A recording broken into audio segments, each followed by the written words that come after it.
Okay right now? Are you sure? All right, how excited were you to see Dad? It was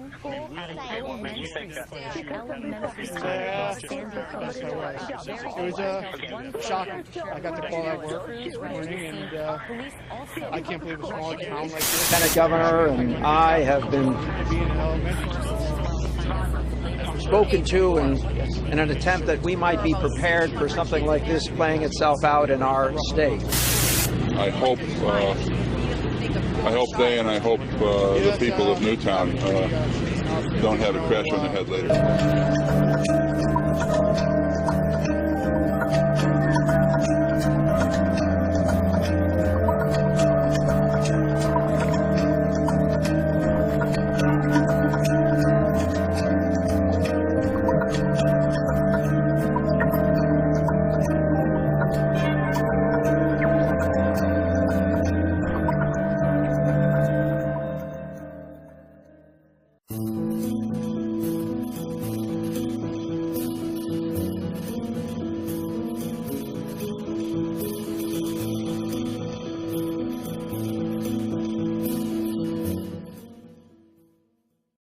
Prior to the Sandy Hook event, Newtown, Connecticut was most famously known for a 300-acre property called Fairfield Hills.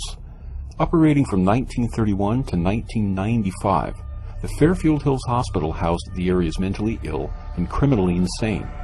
Uniformly connected by underground tunnels, the 16 red brick buildings was where cruel psychiatric experiments took place involving electric shock therapy, hydrotherapy, and frontal lobotomies. Mysterious deaths and suicides were also connected to this macabre facility.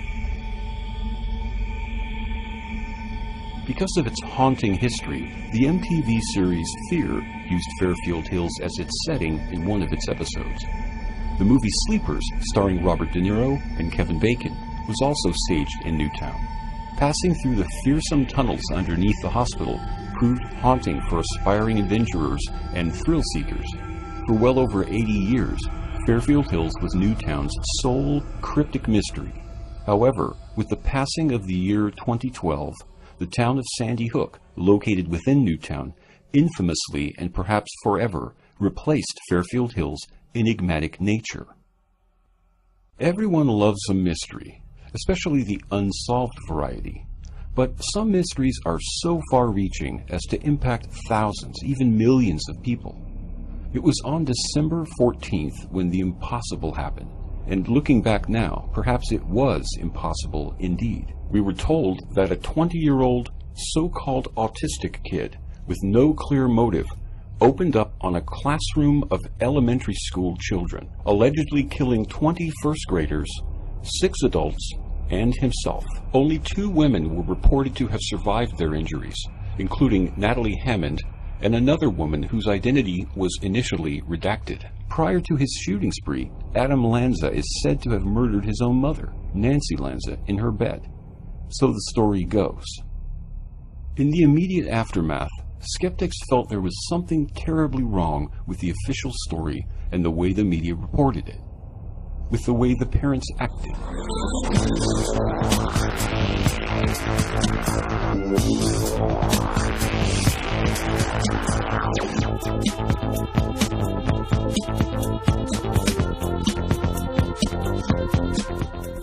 With the way the coroner acted.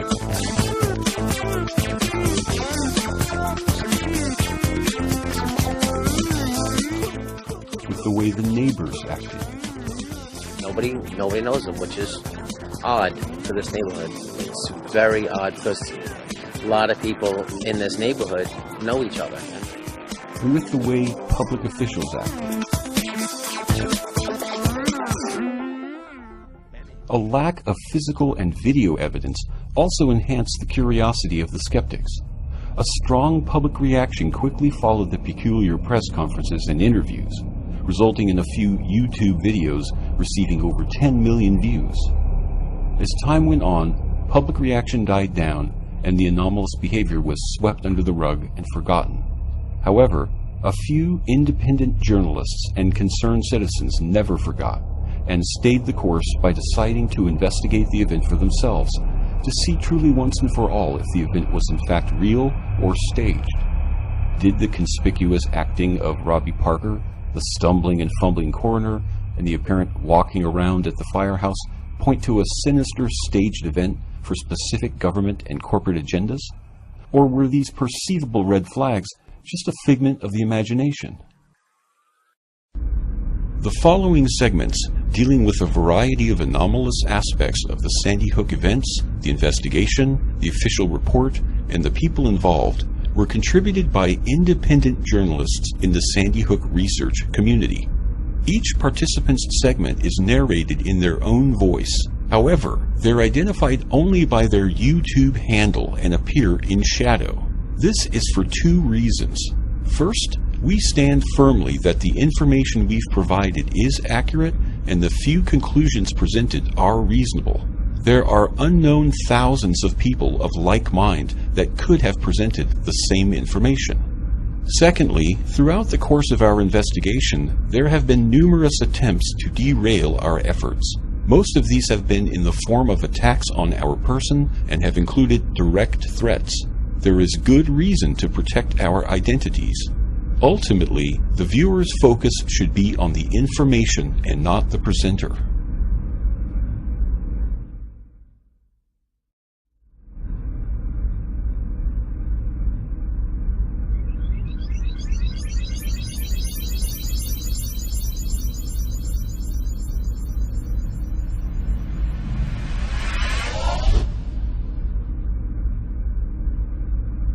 Shakespeare wrote, "All the world's a stage." After the Sandy Hook event, the stage was set for the parents of the alleged victims to promote gun control, mental health checks, far-out school security measures, and changes to school curriculums, all the while collecting hundreds of thousands of dollars through government grants and donations. Some actors on this stage are literally just that, actors. Some are entertainers, and some are connected to groups who would benefit from this agenda. Let's take a look at a few examples. Francine Lobis Wheeler, mother of alleged victim Ben Wheeler, is a former personal assistant to the finance chairwoman of the Democratic Committee, Maureen White. Both Maureen White and her husband, Stephen Ratner, are members of the Council on Foreign Relations, and Ratner is known to have, quote, ruffled feathers with gun control advocate Michael Bloomberg, unquote, according to the New York Times. Francine is an actor and a singer who has performed such amazing hits as Jumping to Conclusions, Nicky Nicky Knock Knock, and I Can't Tie My Shoes. Jumping to conclusions, hopping up and down and calling paper cuts contusions. Raise your hands in the air, shake them like you didn't care. I tell you all in earnest, I don't have to tie my. She also starred in the animated porn Mutant Aliens in 2001 as the voice of Josie. Her husband David is also an actor. He ironically starred in the dark gun film Faithful in 2001.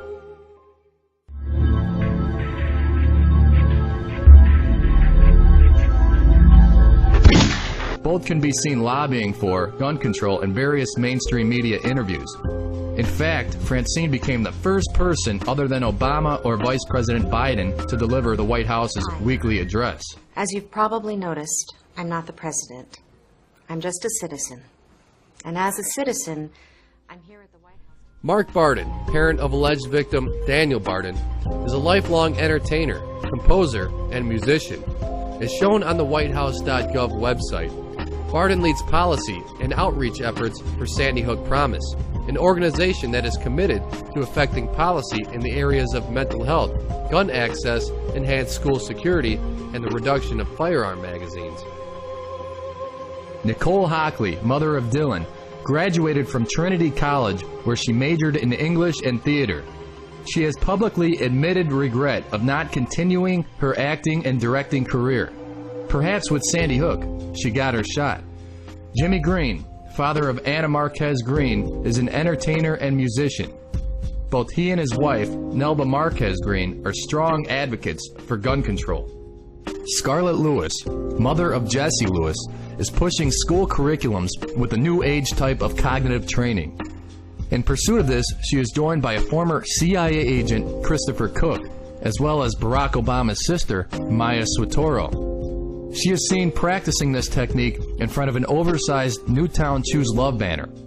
Her communications degree is no doubt handy at speaking events.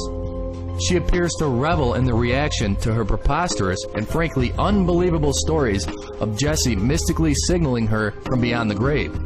A medicine show to forward her school curriculum agenda. I feel him all around me, all the time. I knew in my heart that Jesse had done something brave by running into the line of fire, trying to save his friends, which he was successful. I don't know when Jesse had written it, but it was shortly before he died. And it says, nurturing, healing, love. And 2 days before he had died, he had drawn a picture of an angel standing in front of what is obviously a bad man. I feel like Jesse was born brave. Jesse was 11 pounds when he was born. And I remember going to the nursery, and all the nurses were gathered around the window taking pictures. And I walked up and I said, "What are you taking pictures of?" And they said, "There's this enormous baby that's crawled almost out of his bassinet." And that was Jesse. Michelle and Bob Gay, Alyssa and Robbie Parker, Cindy and Mark Mattioli, Krista and Rich Ricos, all parents of alleged victims, have teamed up with Safe and Sound Security. Claiming to keep kids safe, Safe and Sound Security has partnered with Navigate Prepared, a Big Brother-like security system that surveils entire schools with 360-degree video feeds of classrooms, utility closets, and hallways.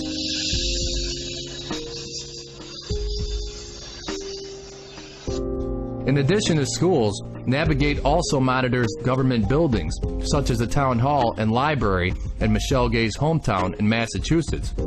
As founder of Safe and Sound Security, Michelle Gay has promoted this Orwellian school security system throughout the U.S. Navigate has even donated a system in honor of Michelle Gay's alleged daughter. Lenny Posner and Veronique Holler Posner are the parents of Noah. Lenny has concerned himself with people who believe Sandy Hook was a hoax. He has participated in group discussions, chats, blogs, and has talked to many researchers. In his article published by the Hartford Courant, he bashes people whom he terms conspiracy theorists and hoaxers. Lenny is the chairman and CEO of Traxware, a company that specializes in removal of internet slander, internet defamation, mugshots, defamations of character, and online public records. This guy's company would come in handy to any Sandy Hook hoax perpetrators with prior convictions. He could ultimately remove any negative associations from the internet.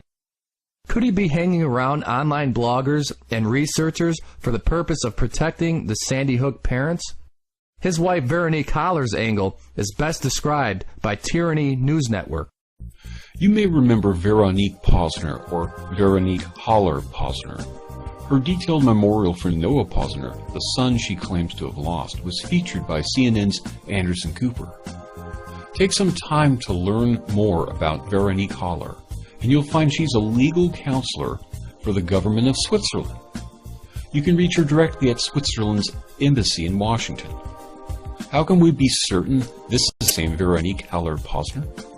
It was widely reported that she was a nurse by profession. Get yourself a copy of the 7th Annual Conference of the States Parties to Amended Protocol 2 to the Convention on Prohibitions or Restrictions on the Use of Certain Conventional Weapons which may be deemed to be excessively injurious or to have indiscriminate effects. She is listed as a diplomatic collaborator for the Federal Department of Foreign Affairs representing Switzerland. Her real-life mission to prohibit weapons mirrors her actions while engaged in the grieving mother scam. While pretending to have lost a 6-year-old child to a gun-wielding madman, she said, quote, "I think he had a mother who, at worst, aided and abetted him." She added, quote, "I think there was gross irresponsibility. Words more fitting of an attorney than an oncology nurse." It gets much worse, though. As I said, she is only pretending to have lost a child. Following the trail of Veronique's friends and family, you arrive at Patricia Ordonez Holler. Right at the top of her Facebook photos page is the familiar face of Noah Posner, and what looks like his sister, and two drawings obviously made by a child of about 6. But the strange heading above the 4 photos reads, 10 years ago, happy birthday Kevin, we love you. One of the 2 drawings reads, quote, Pappy Dirk, have a great birthday at the island, from Kevin. Examining the photo, we've all been told is of Noah, we see its EXIF date is Saturday, December 15th, 2012. Only one day after the Sandy Hook event. Isn't it more likely the photo said to be of Noah is really that of Kevin, taken 10 years ago? And it is confirmed, despite many claiming otherwise, that Veronique is in fact from Switzerland. An article from Haaretz focusing on Noah Posner, dated December 28, 2012, states, quote, Veronique was born in Switzerland to French parents who raised her in Scarsdale, New York, unquote. Now, can it be considered a mere coincidence that 2 Veronique Hollers, both from Switzerland, are calling for unconstitutional gun control measures in the U.S.? Such weapons have no place in our society. Veronique's anti-assault weapon stance is echoed with most of the visible Sandy Hook characters, and has been shown to go to even extreme lengths, as in the case of Mark Barden and his children.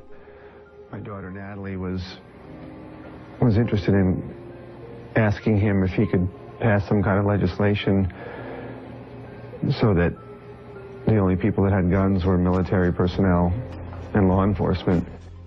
Whether you are anti-gun or pro-gun is not the issue. The issue at hand is that legislation has been passed as a result of the lobbying of these parents after an event that, as we will see, may be entirely fabricated. As a result of the passing of Senate Bill 1160, Connecticut citizens have publicly voiced their frustrations. With the stroke of a pen from the ivory tower with the gold top, you decided to create me to be a felon. A Class D felony. For doing absolutely nothing wrong. Okay? The Sandy Hook characters are larger than life. They're not afraid to lobby, speak publicly, or pursue their agenda, all the while looking comfortable doing it. Sandy Hook funds reaching upwards of as much as $27 million have been issued out to victims' family members. Yet, parents such as the Kowalskis are still comfortable requesting annual goals for as much as $500,000 while soliciting for these goals at public events. The information presented regarding the Sandy Hook parents is public, can be found by anyone, and is a culmination of research done by many people throughout the past 2 years. The aforementioned background information was included in this segment to arm you, the viewer, with essential information to get you closer to the event. Watching the mainstream media will only give you one side of the coin, as many media pundits have claimed that the Sandy Hook characters were not actors or entertainers. Yet throughout the past 2 years, independent researchers have proved otherwise. And despite their claim that the Sandy Hook event would not define them, the Sandy Hook characters have virtually given up their day job and attained a full-time lobbying position. From Delaware to Illinois to Arizona, the Sandy Hook parents have traveled the country promoting their agendas. This documentary is not meant to focus on speculation, but rather focus on lesser-known facts, inconsistencies, and lies that the general public is unaware of. Remember when Robbie Parker walked out on stage to speak to the media the day after his daughter died? Although common sense will tell you he was acting, this documentary will not focus on pure speculation. Instead, the intention is to give you a broader background and a new perspective on the reality that is Sandy Hook.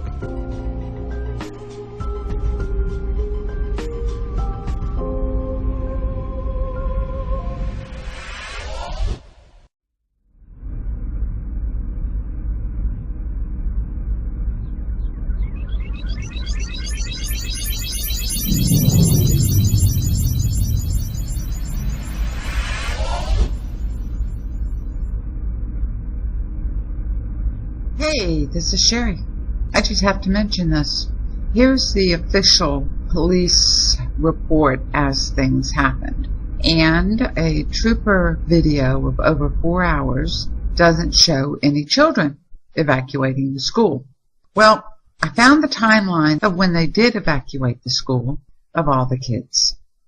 All right, 9:57, this McGeever runs with whoever across the parking lot towards the Sandy Hook firehouse. 9:58, Keene arrives on the scene and assists with the evacuation of the students and teachers from Sandy Hook Elementary School to the firehouse. They started evacuating the school from the official time at 9:58. All right, so let's see them evacuating the school. Here's that trooper, that 4-hour trooper vehicle. You can see it is parked on one side of the parking lot, and it has the view all the way over. It has the time at 9:57 and even the seconds. The first thing that we should be seeing is at 9:57:40, runs with blank across the parking lot. All right, let's see it. What are we supposed to see at 9:57:40? We're supposed to see her running across the parking lot. Oh, content redacted. So maybe that's when they ran across the parking lot. Now, within a few seconds, they're supposed to start evacuating the school. Now remember, this trooper is parked all the way on one side of the parking lot and views the parking lot the whole time. Any moment now, we should see either many minutes of content redacted, or we should see huge group of children coming out. Of course, we need to give them time to start doing it, you know. Okay, so maybe this is when they're coming out. 10 o'clock. Teachers, blank, and student run across parking lot with a detective. Okay, so at 10 o'clock and 45 seconds. Okay, let's keep going here. We haven't seen the masses of children yet coming out. Oh, somebody else at 10:01 starts helping with the evacuation of the students and the teachers. Content redacted. Now, this should last quite a few minutes if they're getting the kids across. I mean, there's a lot of kids to get across. Remember that one picture of FBI agent and so on running with a few kids, and they were pictured right there? And the children were taken to the Sandy Hook firehouse at 10:03. Leading a group of young kids out the front at 10:03. Let's go back to 10:03, shall we? There's 10:03. Let's see. There's 10:03:06. Let's watch this. Video does not match the story. Children are escorted from the front of Sandy Hook. Another large group coming out. All right, and then at 10:06, so we're going to have some children being escorted, and at 10:06, the people that were in the conference room should be escorted across. And at 10:07, escorts blank across. 10:07, children are escorted out of the building. 10:07, children are escorted from the northeast corner. 10:08, children are escorted out of the building. At 10:12 is when they bring another group of children out to the firehouse, out from the gym area. And we're not seeing it. I'm not seeing the content redacted either. In other words, you know what this shows? This shows the official report does not match the video. This shows there are not masses of children that were evacuated. At 10:14:59, escorts children to the firehouse. This vehicle, this police car, showed all the way across. The vehicle is right there, looking all the way across. During the 4 hours, as you've seen, it does not match the timeline. All right, there you go. Official story doesn't match video.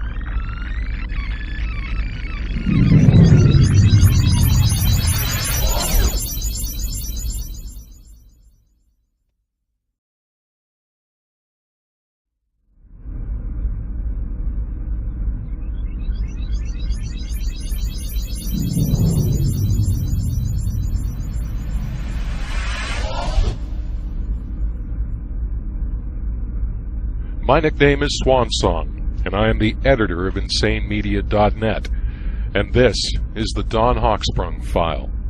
An online article from the Newtown Bee was posted December 14, 2012. In part, the article claimed to have received a quote from the principal of Sandy Hook Elementary, who stated that a masked man entered the building with a gun and fired more shots than she could count. The only problem was the principal, Don Hochsprung, had allegedly died in the initial hail of gunfire. A few days later, an embarrassed and ashamed Newtown Bee published a retraction and apology of the anomalous article. So, should we just chalk this one up to the chaos of the day and write it off as a mere mistake? Well, not so fast. While studying the anomalous article, a Bing cache date was noted. A cache date of December 13th, 2012, the day before the event. A shocking discovery, to say the least. But before we get our underwear in a bunch, let's see if this seemingly apparent evidence of foreknowledge is but a simple glitch in the system. Puzzled by who the author of the article actually was, as there was no name attributed, I at first assumed it could only be associate editor Shannon Hicks, since she was the first reporter from the Bee on the scene. To confirm, I contacted Miss Hicks, who suggested I speak to Curtis Clark, chief editor of the Newtown Bee. Mr. Clark in turn stated that the writer of the article was John Voquette, a well-known radio personality from Newtown and an associate editor for the Bee. Voquette attributed the mistake to the commotion of the day. How could such a crucial misidentification be attributed to the commotion of the day when Hochsprung was a known personality in the community and even appeared in videos from the Newtown Bee in years past? Voquette's response was that the woman with whom he spoke, face to face, shared some of the same physical attributes as Hochsprung. How this unknown and unidentified woman, who shared the same attributes as the Sandy Hook principal, who shared first-hand knowledge of the alleged shooting, and who herself claimed to be the school principal, came into contact with the Newtown Bee in the first place, is also a great mystery. But the greatest mystery of all, and perhaps the only bit of information that could make sense of this mess, is the Bing cache date of December 13th. If the cache date was found to be correct, it would be monumental, as it would prove foreknowledge of the event and disprove anything Voquette and the Newtown Bee stated. And as Dr. Wayne Carver so famously said, everything would come crashing down on the heads of Newtown. In an attempt to confirm the validity of the Bing cache date of December 13th, I contacted Bing. Unfortunately, they have no number to call, so all correspondence was done by email. After 7 months of correspondence, I finally got my answer. Leonard, a Microsoft customer support member, stated the following. I understand that you wanted to know the accuracy of the last crawl date that you were able to see from the cache page from Bing. To directly answer your question, the date setting which the web crawler shows on the cache page is accurate. Not satisfied with one response, I went for a second opinion. This time I got Mark. Thank you for getting back to us. The server cache time is accurate since it is being updated once our crawler visits a certain page. For example, our crawler visits a page today, June 3rd, 2013. The date reflected on its cache page will be June 3rd, 2013. The date will change after our web crawler visits the page again. The final icing on the cake came when I found an article entitled Superintendent Reports on State of Schools.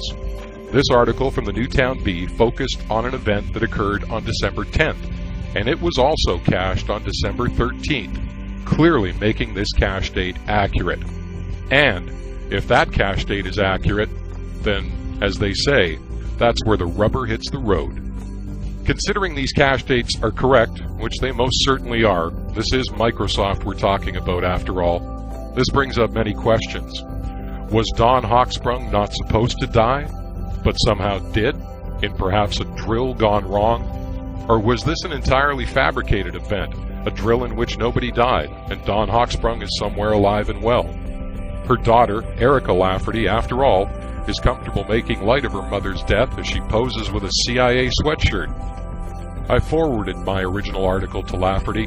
She never replied. Nevertheless, there are many questions, and it's about time somebody started answering.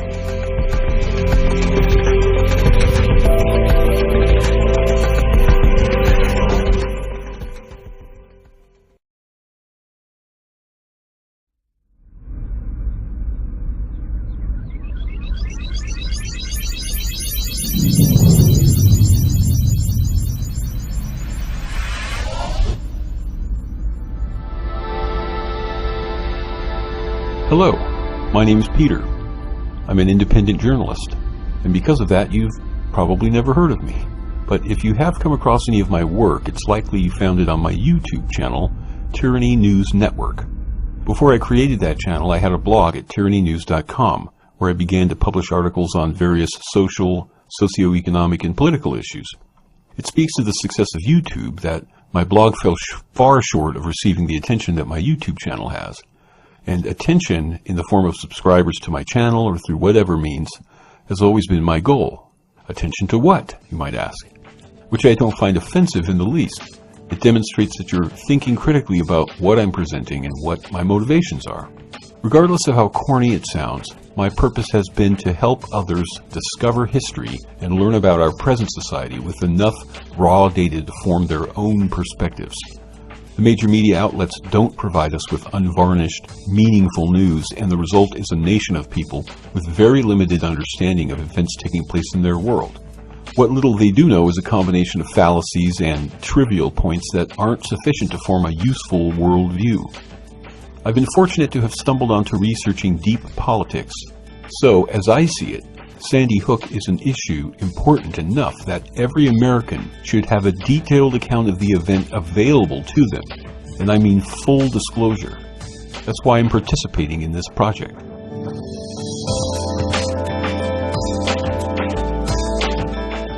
I'm going to begin my segment with what some will surely call a minor issue, but I tend to measure the significance of certain evidence using an entirely different scale. I view evidence that is synchronous or seemingly coincidental as highly interesting. On the day of the Sandy Hook event, while the activities we've all seen were taking place at the primary crime scene, there was another crime scene being discovered. The investigation was said to have spread into areas near to the school, where it appears from the limited footage available that a search for suspects was taking place. Later in the day, events were taking place in New Jersey, the arrest of Ryan Lanza, for instance. But the only other officially reported crime scene besides the school itself was the Lanza residence on Yogananda Street. At the time of this production, the Lanza home was left mostly intact. There's very little that would indicate it was the scene of a horrible murder. Some minor damage to the garage door, a notice posted on the door. It appears much of the furnishings are still in the home. The neighborhood is back to its pre-school shooting pace. But back in December 2012, the neighborhood was a hub of activity. Residents were stopped and questioned.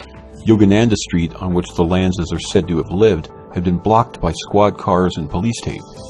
With the release of the final report, a number of aerial photos of the street and the Lanza home was provided. But it appears from what can be seen that the photos were taken within the span of only a few minutes, and no indication of the time of the photo series is given. But there is something vaguely interesting about one photo. This white and blue house is said to be the Lanzas. This home next door is said to be the home of the Trent Acosta family. Upon examining the driveway at the Lanza home, there doesn't appear to be any obvious signs of activity having taken place. However, when we examine the Trent Acosta's driveway, there appears to be tire tracks from cars that drove indiscriminately over their lawn. To help visualize the tracks, I've highlighted them. Based on what the aerial photos depict, one could draw the conclusion that they were taken later in the day or afternoon. But were there any aerial photos taken from that morning? It turns out that there's at least one. Here's a photo depicting the same general area, with the Lanza home on the left and the Trent Acosta home on the right. But oddly, the Lanza home doesn't appear to be the focus of attention. The home next door, on the other hand, can be seen to have at least 2 vehicles in the driveway and a couple of figures, which I assume are investigators. It doesn't appear that the home is being used as a staging area for convenience. The barricade created by the squad car and police tape is at the next door driveway. If I didn't know better, this early photo of the scene would give me the impression that the secondary crime scene was this greenhouse. What were they doing at the home next door? This isn't evidence of anything conclusive at this point, but it's an anomaly that has puzzled me since first seeing this photo.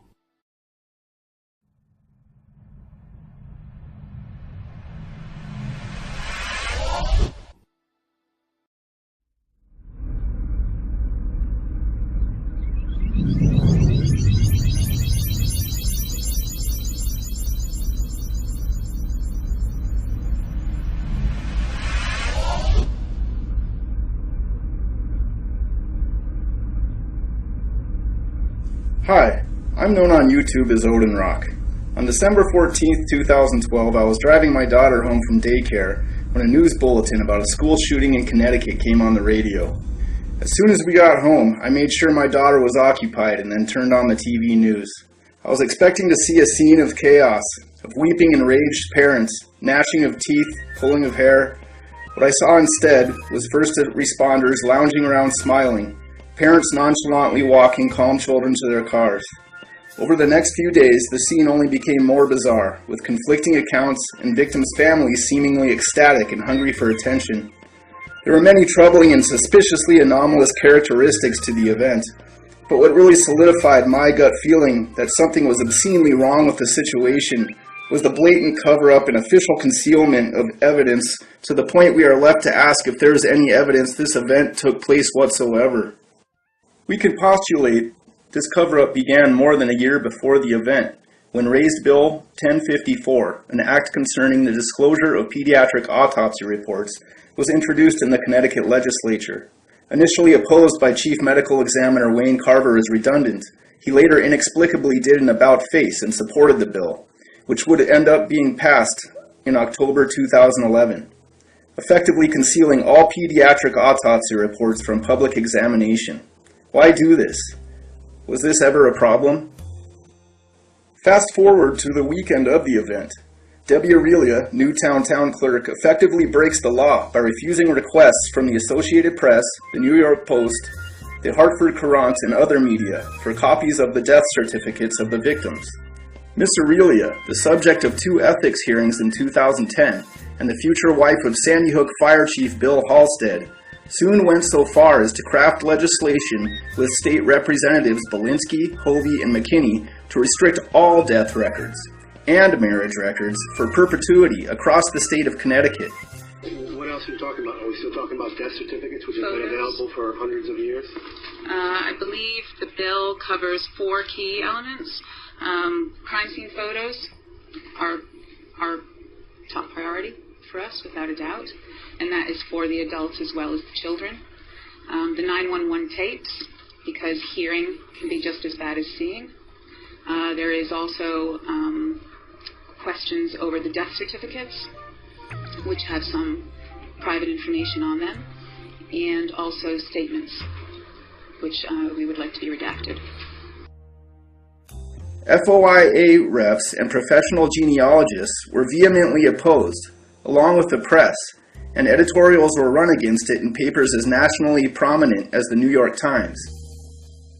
As public suspicion intensified, the cover-up went into full swing as the original bill was amended to include public release of 9/11 calls, any photographs, and even witness statements. The alleged victims' families were even brought to the Capitol to lobby for the bill, going so far as to stand on the floor of the legislature on the last night of deliberation.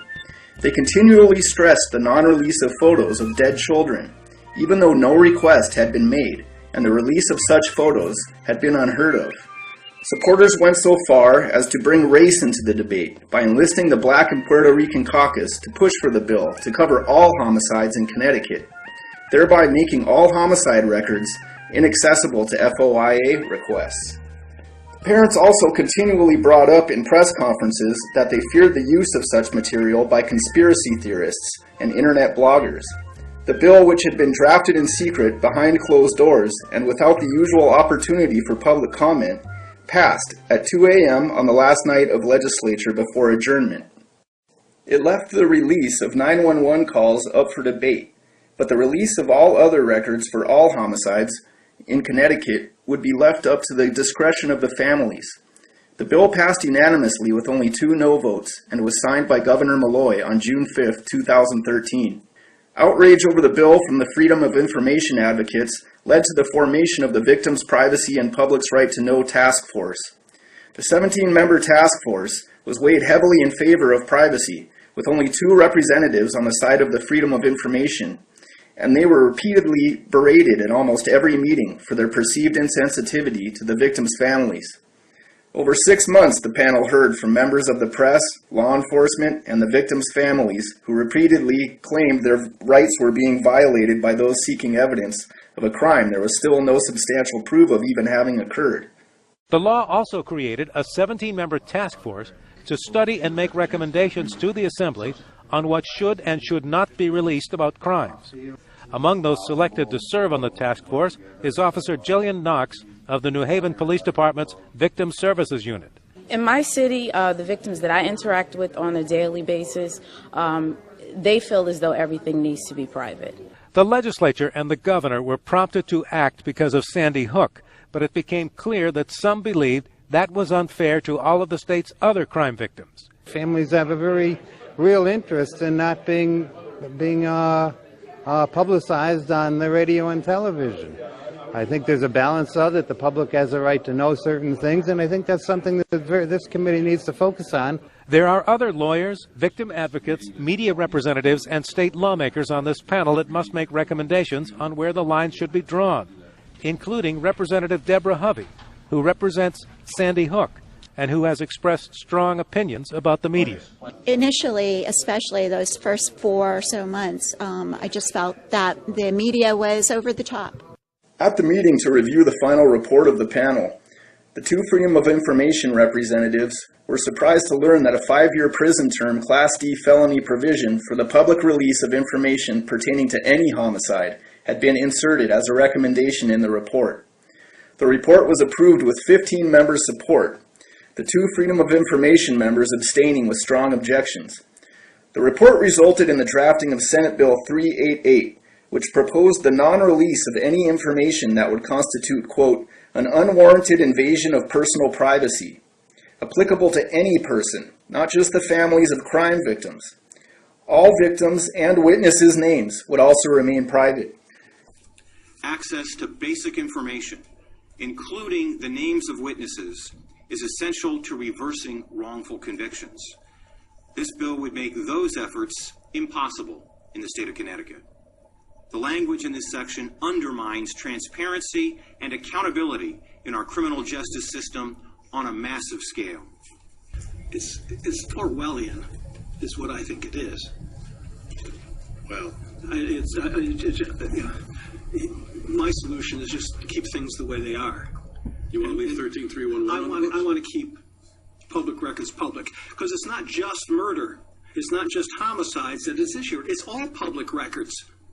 At the meeting to review the final report, and this is important, and everybody should go watch the video I made of this incident. At the meeting to review the final report of the panel, the 2 FOIA representatives were surprised to learn that a 5-year prison term Class D felony provision for the public release of information pertaining to any homicide had been inserted as a recommendation in the report. The report was approved with 15 members' support, the 2 FOIA members were abstaining with strong objections. Completely absurd. It's completely absurd. None of this makes any sense if Sandy Hook was a real event, but it makes a whole lot of sense if there's a tremendous amount to cover up because it was only a drill, and the whole state is embarrassed because it was all complicit in the event, so they're doing everything they can, conceal access to the kind of evidence that would refute the story and demonstrate it was a hoax. These 2 FOIA representatives, one of them is almost in tears that they had been sitting through the 6 months of meetings with these people, you know, and if you've ever been in that kind of commission or something, you develop relationships with the people in the commission, and they're all being friendly with you, and then they pull the rug out from under you at the last meeting for the recommendations, and basically just bald-faced lie to you that they had discussed this 5-year penalty for releasing any information pertaining to any homicide. Okay, not just Sandy Hook, any homicide. It's just a travesty. Law enforcement and the state can get away with whatever they want to do in Connecticut now. Okay, the citizens of Connecticut have no recourse now. In effect, the bill left it to law enforcement to decide what information it would release. The implications are horrendous. Those considered wrongly convicted would have no access to information for appeal, and the decision to release information pertaining to corruption and a wide array of abuse by law enforcement would be left up to that same law enforcement agency. The legislature ended up in deadlock on the amended privacy bill, which means the original draconian limits on release of information still stand. At this point in time, the citizens of Connecticut have no access to records on any homicide, effectively leaving it up to law enforcement what information will be released. In addition to this, Peter Lanza has refused to provide any information on Adam Lanza's mental health. This did not stop him from giving an interview to The New Yorker.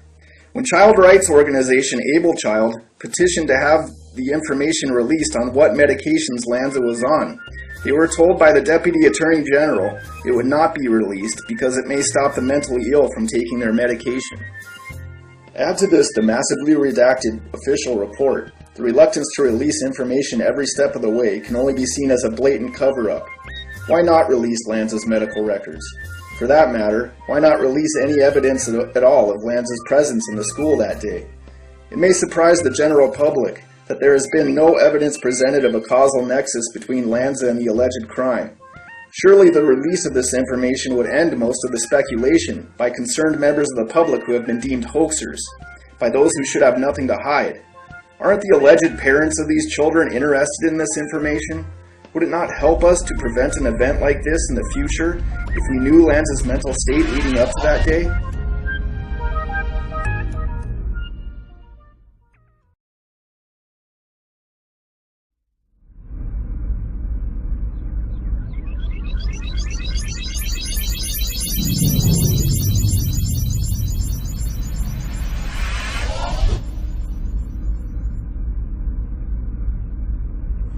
Hello, my name is Jeff C. I'm an independent blogger and media analyst who runs an alternative YouTube channel called Free Radio Revolution. My specialty is to break down events that are reported by the corporate media and try to expose the truth behind these events and what they really are about. I started covering Sandy Hook right after the event occurred. At first I reacted like many, with grief and anger. But my focus quickly shifted to all the inconsistencies of the official story and the complete ineptitude of the corporate media in investigating the alleged shooting. One of the very first characters that caught my attention was none other than Gene Rosen, a retired pet sitter who had become the focal point of numerous corporate media stories on Sandy Hook. You need way more room 'cause your heart's too big for your house. Gene Rosen, roses bloom and elm trees sway for what you did that fateful day. Gene Rosen was portrayed by the corporate media as the hero of Sandy Hook for having provided shelter to 6 Sandy Hook elementary school children in the wake of the alleged shooting. An important thing to keep in mind while watching this segment is that Gene Rosen has an extensive background in acting and is the CEO of the Newton Cable Advisory. He has also appeared in several stage productions, including a recent production of The Fantastics. Gene Rosen's story about how he came across the 6 children on his front lawn after the Sandy Hook shooting changes with every interview. In one interview, he's talking about how he came out of the loft where he fed the cats. In another one, he's talking about he was on his way to breakfast. Then in another interview, he said he saw the children through his window. Finally, he said that he was walking home from breakfast and saw the children on his front lawn. Upon approaching the children, Gene makes reference to a man speaking kind of harshly in some interviews as well as a school bus driver, while in other interviews, Gene completely omits the man speaking kind of harshly to the children. And I saw a man talking to them in a very harsh way, and he seemed agitated. He kept saying, "It's going to be all right, it's going to be all right." One would assume with Gene's background as being a psychologist who worked at the Newtown Fairfield State Hospital that he would be able to count. Unfortunately, according to the official report, the bus driver, who Gene constantly refers to, claims that only 4 children were brought to Gene Rosen's house. Gene Rosen's account of what the children told him about their traumatic experience seems very scripted and poorly acted out. Watch all the theatrics he puts into describing the kids who had allegedly just witnessed their beloved teacher, Victoria Soto, get shot, and take note of the multiple inconsistencies. I can't go back to the school. We can't go back to the school. We can't go back to the school. We don't have a teacher. We don't have a teacher. Mrs. Soto is dead. there's blood. She had blood in her mouth and she fell, and there was 2 guns, a big gun and a small gun. I can't go back to the school. I can't go back to the school. I don't have a teacher. I don't have a teacher. And then the other boy said, Mrs. Soto, my teacher's been shot.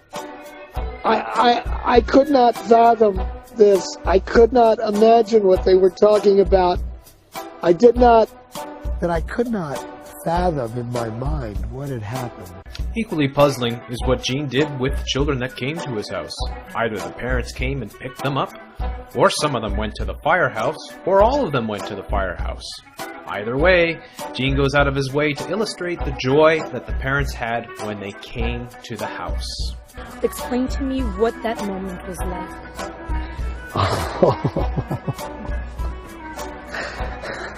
When their parents came, I was so happy.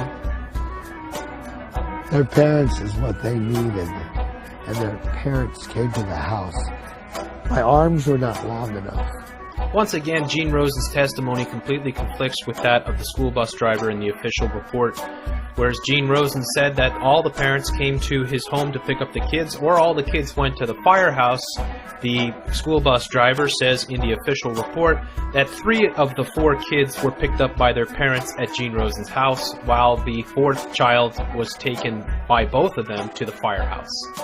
Gene Rosen repeatedly mentions a woman who came to his house with a face frozen in fear after the children had been collected by their parents, or after Gene had taken them down to the firehouse. This woman, whose name was only mentioned once, is none other than Scarlett Lewis, the mother of Jesse, who was another hero on that particular day. Jesse was a hero that day. He was not just a victim. I can't imagine a 6-year-old having the presence of mind to take that kind of action. I would think he would be, like all of them, just terrified. The purpose of the storyline is to bridge the children of Victoria Soto's class to Jesse Lewis, who saved their lives by telling them to run while Adam Lanza was reloading his magazine.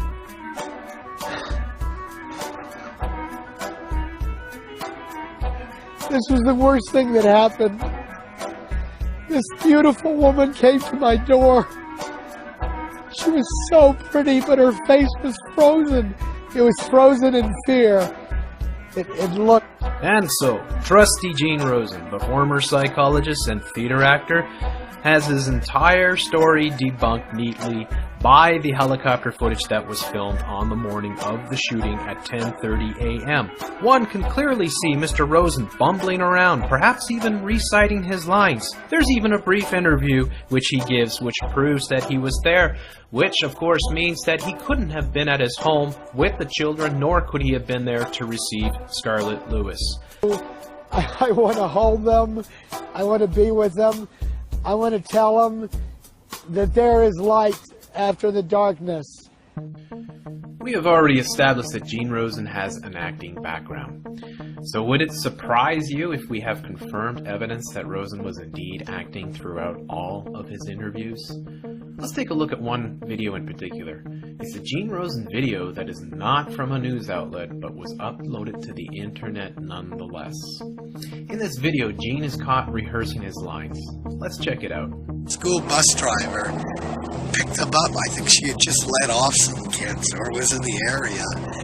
And they came inside the house and they started talking about blood coming out of her mouth. And they said, "What are we going to do for a teacher? Our teacher's dead." That, I mean, they were so distraught.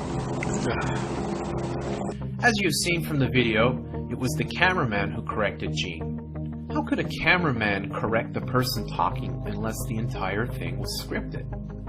In case you didn't catch it, the reason why the cameraman corrected Gene was because in this version of the story, Gene states that the children immediately started talking about their teacher dying as they entered the house.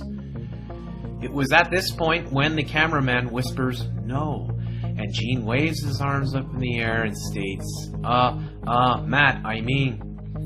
In his mainstream media interviews, Gene changes the script by stating that the kids didn't tell him about the teacher dying until 15 to 20 minutes after their stay in his house. How did you first learn, and it was 4 little girls and 2 little boys, that they had just run, literally, from Victoria Soto's classroom, a teacher who was killed in front of them? I didn't learn about it till around 15 minutes or 20 minutes into their stay at my house. The obvious reason why the cameraman and Gene are flustered is because Gene would be negligent if he didn't immediately call 911 after hearing the news of a shooting in which a teacher was shot dead. Even though his story is ridiculous as it is, it would hold zero ground if he had done nothing but have the kids play with toys while knowing their teacher was murdered.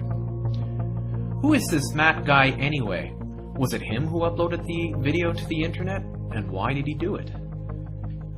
Gene was literally caught in the act lying. He provided statements to the police.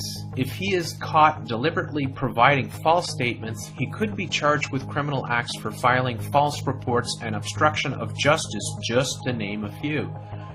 Not only that, but donation sites were put up in his name. He collected money based on the scripted statement. He was also spotted walking around at the firehouse. Could it be that he was rehearsing his lines there as well?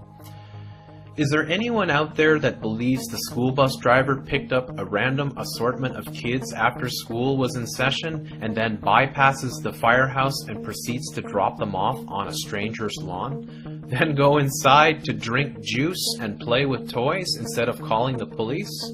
Are we supposed to believe this man, who is a known actor and who was caught rehearsing his lines? Was Gene included in this event because of his close proximity to the school? Was he given donation money to keep him quiet? In a fair and just society, we could present these questions and the obvious discrepancies of Gene's testimonies to the justice system.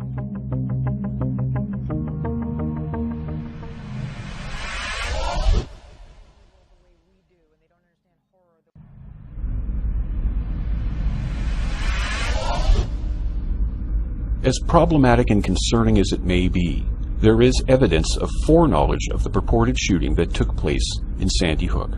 Plain and simple, web pages with details of the event were put online before the event took place.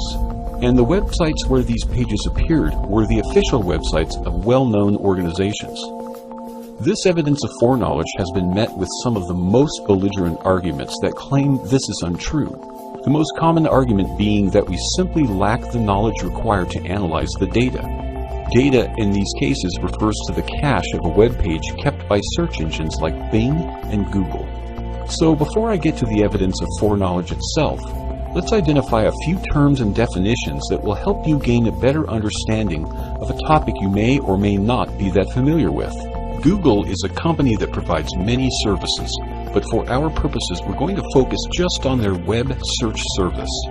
When you search the web for a word or phrase using Google, Google presents you with a series of pages that best match your search criteria. The results are ordered by how close they match, so results on page 1 should be better or more relevant than those on page 20.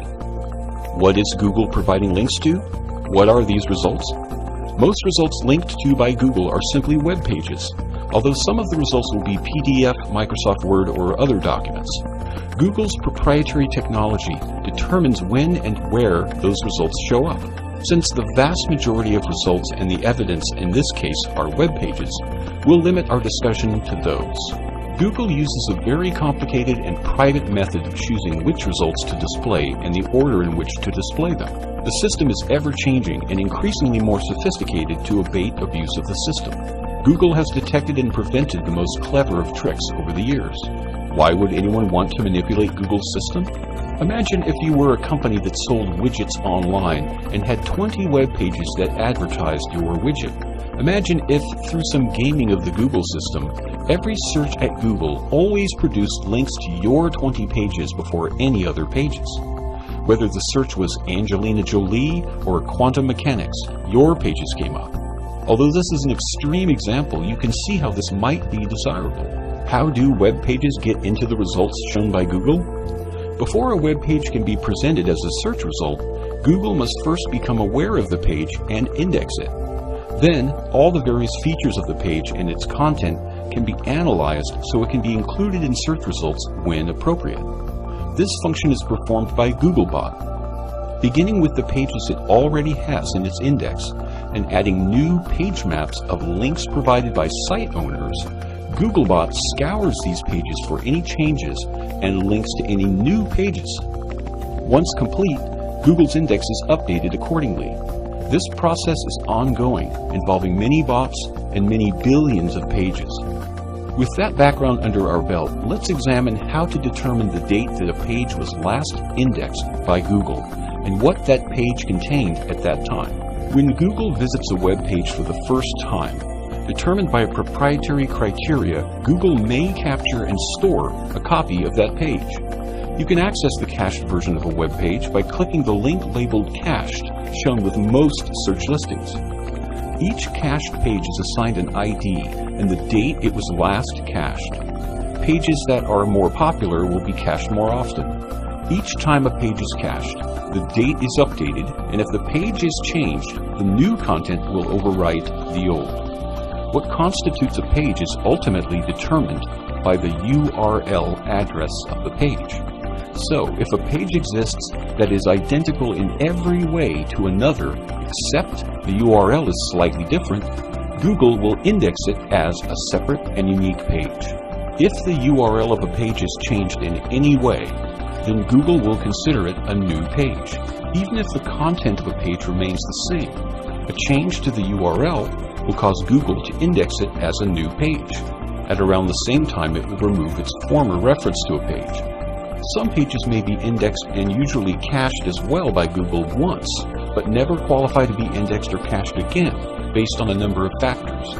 In these cases, the cached version of the page and the date of cache may be as old as 9 years. Google is not concerned with certain things that may be contained within the URL, like dates, for instance, other than keywords and phrases it will use to determine the general content of the page. So, if you were to create a page with a URL containing the date 7/15/1999, Google will still use the current date when indexing. Google always records the date their bot visits a page, without exception. Hopefully now you understand the basics in a theoretical sense. Now let's look at some real-life examples to see if we can definitively determine if there was foreknowledge. And we'll begin with a smoking gun example that would stand up in court. While we're at it, we'll take note of just how far one person went to confuse people and hide the simple truth. It all began when the website for the Arlington Red Devils posted a web page on their site with a link to a document entitled A Guide on How to Talk to Children About Sandy Hook. The guide was originally published by Crisis Management Institute. The date of the article shown on the page itself is 12/10/2012. The URL of the page also includes that date. As we just outlined, the only date that we can truly rely on to tell us when the page was last accessed by Googlebot and indexed is the date it was cached, or the cache date. To see that, we simply find the cached link for the page, and when Google's cached version of the page loads, that date will always appear in Google's disclaimer box right at the top of the page. Remember though, the cached date is updated each time Googlebot returns to visit the page. So going through this process after almost 2 years would likely show a much more recent date. But thankfully, many people were curious enough in the days immediately after the event to grab a screenshot of what the page looked like back then. And those screenshots show Google's cached date for the page as 10/13/2012, 1 day prior to the actual event. So let's add it up and see what we have here. Disregarding the content of the web page itself, which we've learned can be changed over time, we start with the URL of the page. As you can see, the URL contains the phrase, "Talking with your children about the Sandy Hook tragedy." That can only be a specific reference to the Sandy Hook shooting event. Next, we see that Google reports a cached date of 12/13/2012 for that URL. Remember, URLs can't change or Google considers it a new page. And I might add that just because we see clear evidence that Google had last indexed the page on the 13th, it's very possible the page had been indexed earlier, say the 10th, at which time Google's cache date would have shown the 10th. Case closed. Here we have an irrefutable example of foreknowledge of the event by at minimum 1 day. Now let's see how this simple bit of deduction was extrapolated into a book-length investigation that, despite its length, never came to this conclusion. A fairly popular alternative news site, Fellowship of the Minds, ran an article back on January 13th of 2013, reporting that this same webpage appeared to have been online 4 days before the Sandy Hook event. The article caused a stir and racked up many comments. But a few days later, an update to the article was added, explaining that many comments had been received, but one in particular, from a person named Peter Offerman, seemed to provide more insight. So Peter's comment was featured, which began an odyssey of endless technical jargon. This first article garnered 167 comments before comments were closed.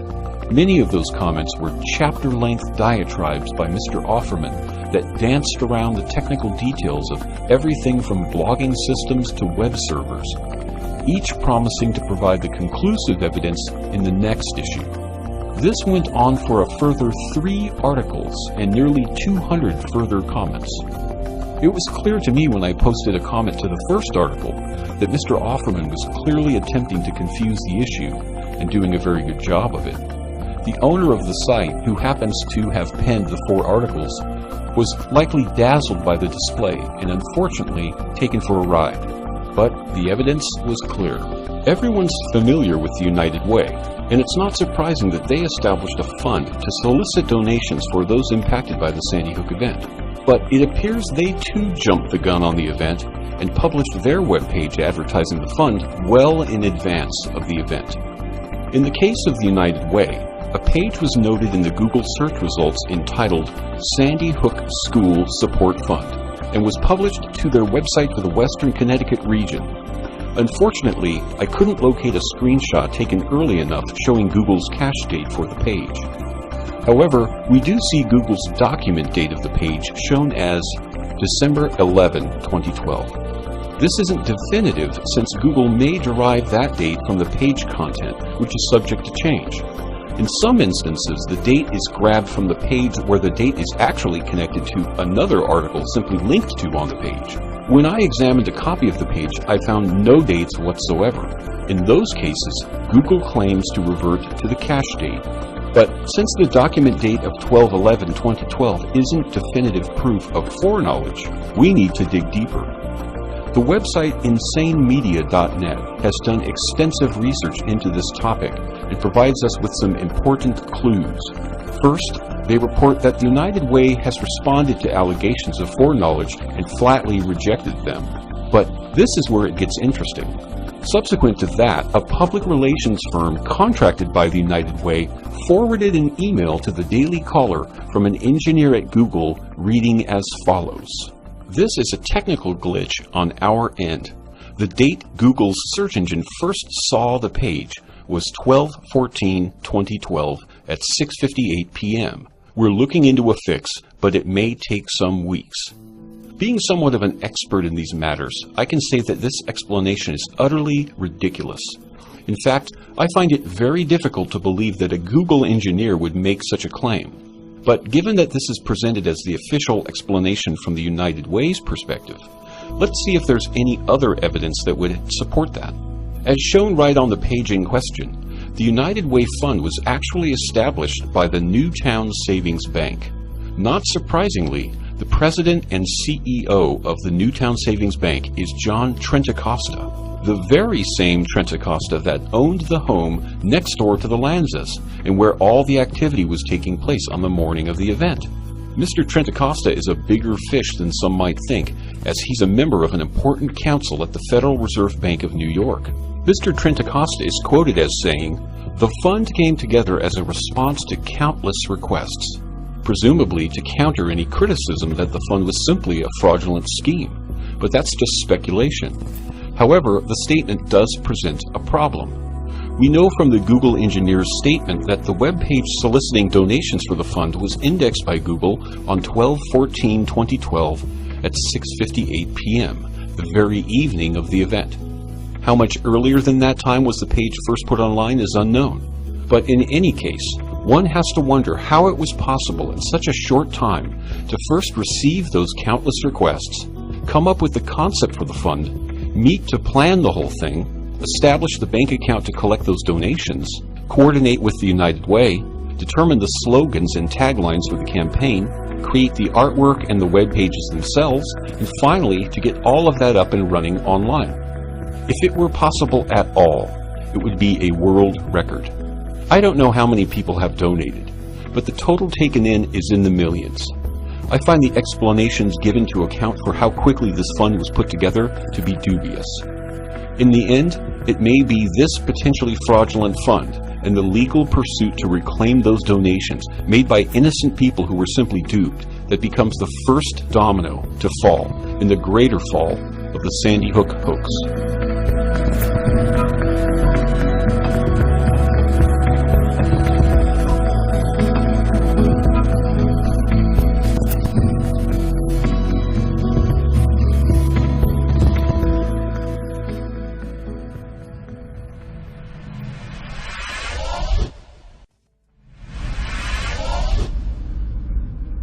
The official report, a 6,700-page data dump deprived of any useful or pertinent information because of its plethora of redactions.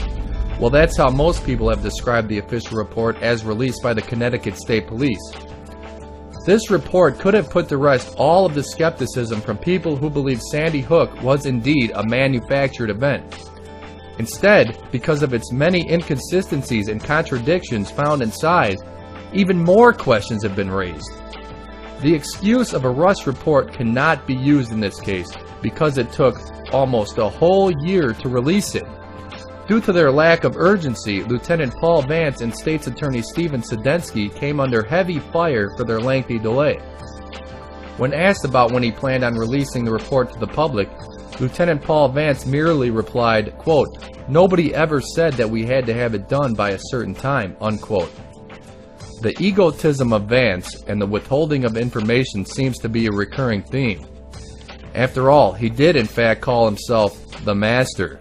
I think it's up to you to talk with your legislators and talk Well, with the legislators don't listen.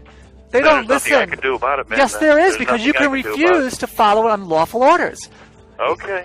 If you can't do that, that means you're an enemy of America. Okay, ma'am, I'm not discussing this with you. I think our conversation's over. I suggest you contact your attorney, ma'am. So really, Okay. all right, just remember, okay, you're the servant, we're the masters, okay?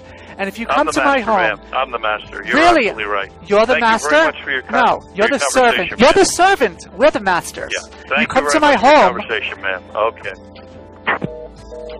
And in mid-2014, he found himself in a similar bind when he did not release another crime report within a respectful manner of time.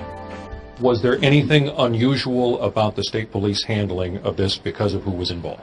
Not at all. A thoroughly complete investigation, arrest was made, was turned over to Superior Court for prosecution. Nevertheless, this report, which can be downloaded at the government website cspsandyhookreport.ct.gov, is their final word, their official statement. And when we find inconsistencies and contradictions within this report, they should be obligated to defend it. Now, one humongous inconsistency can be found in the supplemental DNA reports from the forensic laboratory. The report numbers are shown here. This DNA report consisted of swabbing various areas of the murder weapon found at the Lanza home, which was a .22 caliber Savage rifle. Other items swabbed included a Christmas card, an envelope labeled "For the young students of Sandy Hook Elementary School," the adhesive side of the stamp, and the exterior and interior door handles of the car located at the crime scene.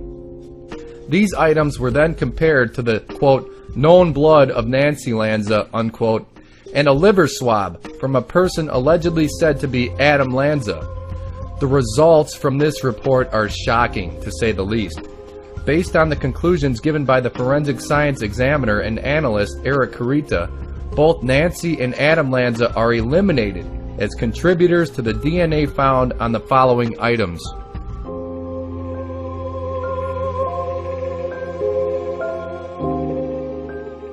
In fact, the only items swabbed that could be connected to an Adam Lanza are mixtures. Now, a DNA mixture is a given sample that contains the DNA of more than one individual. If you were thinking that Nancy Lanza's DNA would be one of the individuals included in the mixture, you would be wrong. Nancy Lanza was eliminated as a contributor to all of the aforementioned items. Now, given these facts, many questions now are raised. How could there be more than one person's DNA found at the crime scene when, according to the official report, Adam Lanza acted alone? Was the DNA contaminated? If so, how could there be any conclusive results? Astonishingly still, on January 7, 2013, a hit was obtained with the convicted offender DNA profile from the New York State Police Investigation Center for the letter entitled "For the Young Children of Sandy Hook Elementary School." Who is this New York convict, and what are his connections to the school, and to Adam and Nancy Lanza for that matter? Was there ever a follow-up? This seems as if it should be treated with the utmost importance. So why was it swept under the rug, hidden in a 6,700-page pile, and never addressed publicly? How can we believe this official report when the forensic analyst himself concludes that both Nancy and Adam Lanza are eliminated as contributors to the DNA found at the crime scene? You have to ask yourself, what exactly is going on here? We attempted to find an answer when an email was sent to forensic science examiner Eric Carita. In a portion of the email, Mr. Carita was asked the following. Quote, "Would your conclusions indicate any of the following? 1. Adam Lanza was not the shooter. 2. Adam Lanza did not work alone. 3. There was definitely somebody else involved. Was there any follow-up regarding the convict from New York and his possible involvement? Who he is, and if your findings resulted in him becoming a suspect? Do you know the contents of what was found inside the envelope and why it was crucial to the investigation?" The report states that the DNA sample of Adam Lanza was taken from his liver. Is this common procedure? Were you ever brought into contact with the shooter's body, or was the liver swab the only source of Lanza's DNA? Thank you for your time, and I look forward to hearing from you." Unquote. We have yet to receive a response from Mr. Carita. However, there has been one update during the production of this video. A Freedom of Information request has been granted to News Channel 8 of Connecticut regarding the letter to the young children of Sandy Hook. Although the convict from New York is still unknown, this is what we are now being told. David, how did you even learn this letter existed? And it was mentioned in the Sandy Hook report released about a year ago, but that report really gave no information about it.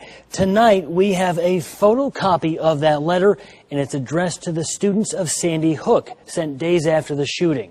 A mysterious message claiming to be an apology from the father of the shooter. It was referenced in one of the thousands of pages in the Sandy Hook report, a report criticized for leaving out too much. It took a Freedom of Information request from the News 8 investigators and a complaint to the Freedom of Information Commission to get our hands on the contents of the envelope. A day before a scheduled hearing, the state police asked us to pull back our complaint. They would just give it to us. Police tested it for fingerprints and DNA. It did not come from Peter Lanza, as the envelope says. They tested it for Adam Lanza's DNA. Police say it didn't match him either. The only match they found was an unnamed felon in New York who they believe licked the envelope. This still does not explain why Adam Lanza's DNA was not found on various items at the Lanza home, or why there were DNA mixtures found on those items despite there being only 2 alleged people in the house. Nancy Lanza was eliminated as a contributor to all aforementioned items. Moving on to the DNA found at Sandy Hook School, we arrive at amended supplemental DNA report 6. Here we find even more bizarre information. This report includes all of the weapons and magazines Lanza allegedly carried in the school. Strangely, it is permanent substitute teacher Lauren Rousseau's DNA, not Lanza's, which is found on the pistol grip of the rifle, shoulder stock of the rifle, feed area inside of the magazine, the Glock magazine, 9mm Sig Sauer magazine, PMag magazine, and 13 cartridges. Even stranger yet, of the 27 results found in this report, all but 3 are mixtures. The only unredacted DNA source that is distinctly listed alone is that of Principal Dawn Hochsprung. In result number 18, it clearly states the results are consistent with Dawn Hochsprung being the source of the DNA profile from item number 59S1, a 10mm auto cartridge. Now if we move to the supplemental DNA report 5, we see that this same item number, 59S1, was matched up to an Adam Lanza. Surprisingly though, Lanza's DNA was eliminated as a contributor to that specific item. Now if that wasn't odd enough for you, according to this same report, he was also eliminated as a contributor to the DNA found on the stock area and forearm of the shotgun shells, and various magazines and cartridges. The shotgun, if you recall, was found in the trunk of the Honda Civic. That very Honda Civic's interior and exterior door handles were also swabbed, but once again, Lanza's DNA was nowhere to be found. He was, however, said to be included as a source for a Sig Sauer magazine, and item number 58S1, a different 10mm cartridge. The suicide weapon he allegedly used contained a DNA mixture. Now as you can see, by cross-referencing the various DNA reports, nothing seems to add up.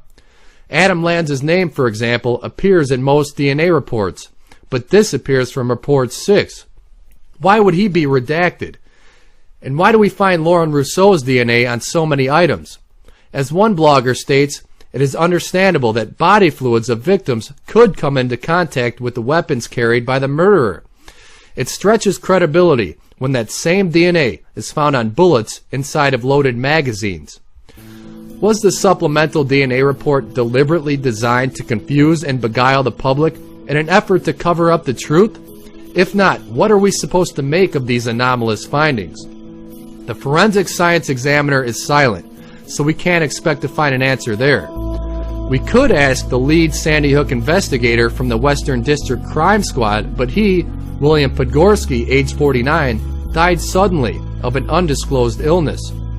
Lieutenant Paul Vance has proven he's unreliable, as he provided the public with false information as to where the gunman was found. In a CBS interview, he quite matter-of-factly stated that the gunman was found in the hallway. However, we learn he was supposedly found in the classroom. And where was the gunman found? In the hallway. Outside of classroom. Correct. Perhaps the press would help investigate these seemingly blatant inconsistencies. However, they have proven as well to be silent on such issues. The organization AbleChild stated it best. Prior to the release of the investigative report, the Courant was all over the shooting at Sandy Hook, but has failed to report on investigative details that scream for answers. It's one thing for lawmakers to ignore investigative material, but when a leading press organization blatantly fails to report on important investigative details, the people of the state truly are not being served. And finally, with all of the inconsistencies and lies surrounding the event, how can we be certain if DNA samples from the crime scene were really processed? Judging by the few unredacted photos we have of Classroom 8, the classroom in which 2 adults and 15 children were allegedly murdered, we see no evidence whatsoever of a massacre. The first 2 photos are images taken just inside the classroom. The last 3 were taken after the interior had been cleared. In the end, it is difficult to come to any accurate conclusion of what the anomalous supplemental DNA report suggests. And if public officials like Vance really do view themselves as masters, then we the people, in their eyes, are the servants and don't deserve answers. If nothing else, that is what has to change.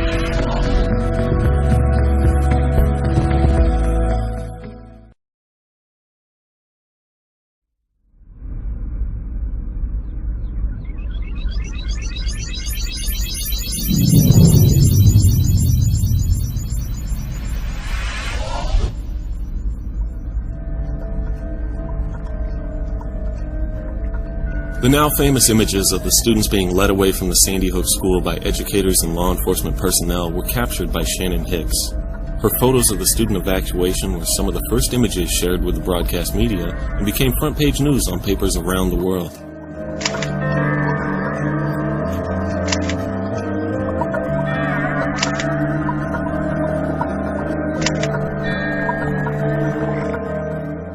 Before these pictures were released to the AP and other media hubs, Shannon made a slideshow of some of these images and uploaded her slideshow to the Newtown B YouTube account.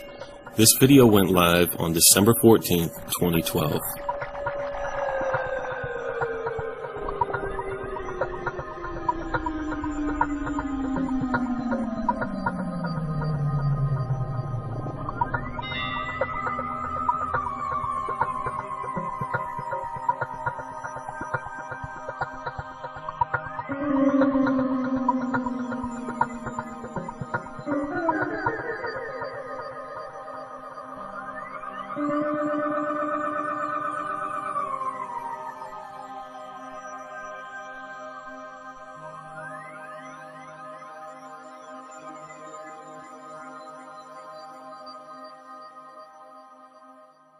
Now, according to Hicks, she took these photos at approximately 10:09 a.m. on December 14, 2012. Many researchers have pointed out numerous inconsistencies in Shannon's snapshots, including various wardrobe anomalies, parking lot inconsistencies. In an effort to pinpoint the exact time that these photos were taken, I decided to examine the EXIF metadata of Shannon's photos. Finding versions of her images with intact metadata was daunting, as all available versions of her images are copies of the originals. However, Hicks shared her story and a few of her photos with Time.com. The photos Shannon gave to Time in her exclusive interview contained lots of EXIF data, but what that data tells us only adds to the suspicion that her photos might have been staged. If we examine two of her most important evacuation images, we see that they're claimed to be taken on December 14, 2012. The metadata on one of these images says that it was taken at 12 a.m., and another says it was taken at 6:10 p.m. All of these Time.com images have wildly different capture times. These times seem anomalous if this event were really taking place right in front of her camera. Looking into the metadata further, we find that these images have been manipulated in Adobe Photoshop CS5 for Macintosh on December 19th at 5:30 p.m. This fact alone invalidates the metadata timestamps, as all metadata can be manipulated to the artist's liking using Adobe Photoshop CS5. Which brings us back to Shannon's slideshow on the Newtown B YouTube account. Perhaps by examining the metadata of this video, we can come up with a more accurate picture of when these images first went online. When looking into her video's metadata, something very shocking immediately stands out. Her video was created on December 13, 2012 at 5:44 p.m. Eastern Time. How could it be that this video was uploaded and encoded on December 13th if the photos within that video were supposedly taken the following morning? Similarly, John Voquette, an associate editor at the Newtown B, captured a short clip of the purported chaos behind the firehouse, which he also uploaded to the Newtown B's YouTube account. Ambulances and paramedics are being dispatched in from as far away as Waterbury and the Waterbury region. Got parents standing by. The chairman of the school board, W. Lightline, is here. Multiple school personnel, ambulance, and state police and others from throughout the location, throughout the region here at Sandy Hook School for this still developing incident. We have no idea firmly what's going on yet. We have SWAT, emergency services here from the state of Connecticut, armed and moving into the area. We have no other firm information, confirmation of injuries, victims, or any information beyond that there was an incident that possibly involved a shooting, and that we are still standing by for firm information or a press briefing. The metadata for this video also shows it was created on December 13th. This is very strong evidence that these images were taken before the event. maybe in a drill or dress rehearsal situation, in preparation for the FEMA false flag terrorism event, better known as the Sandy Hook hoax.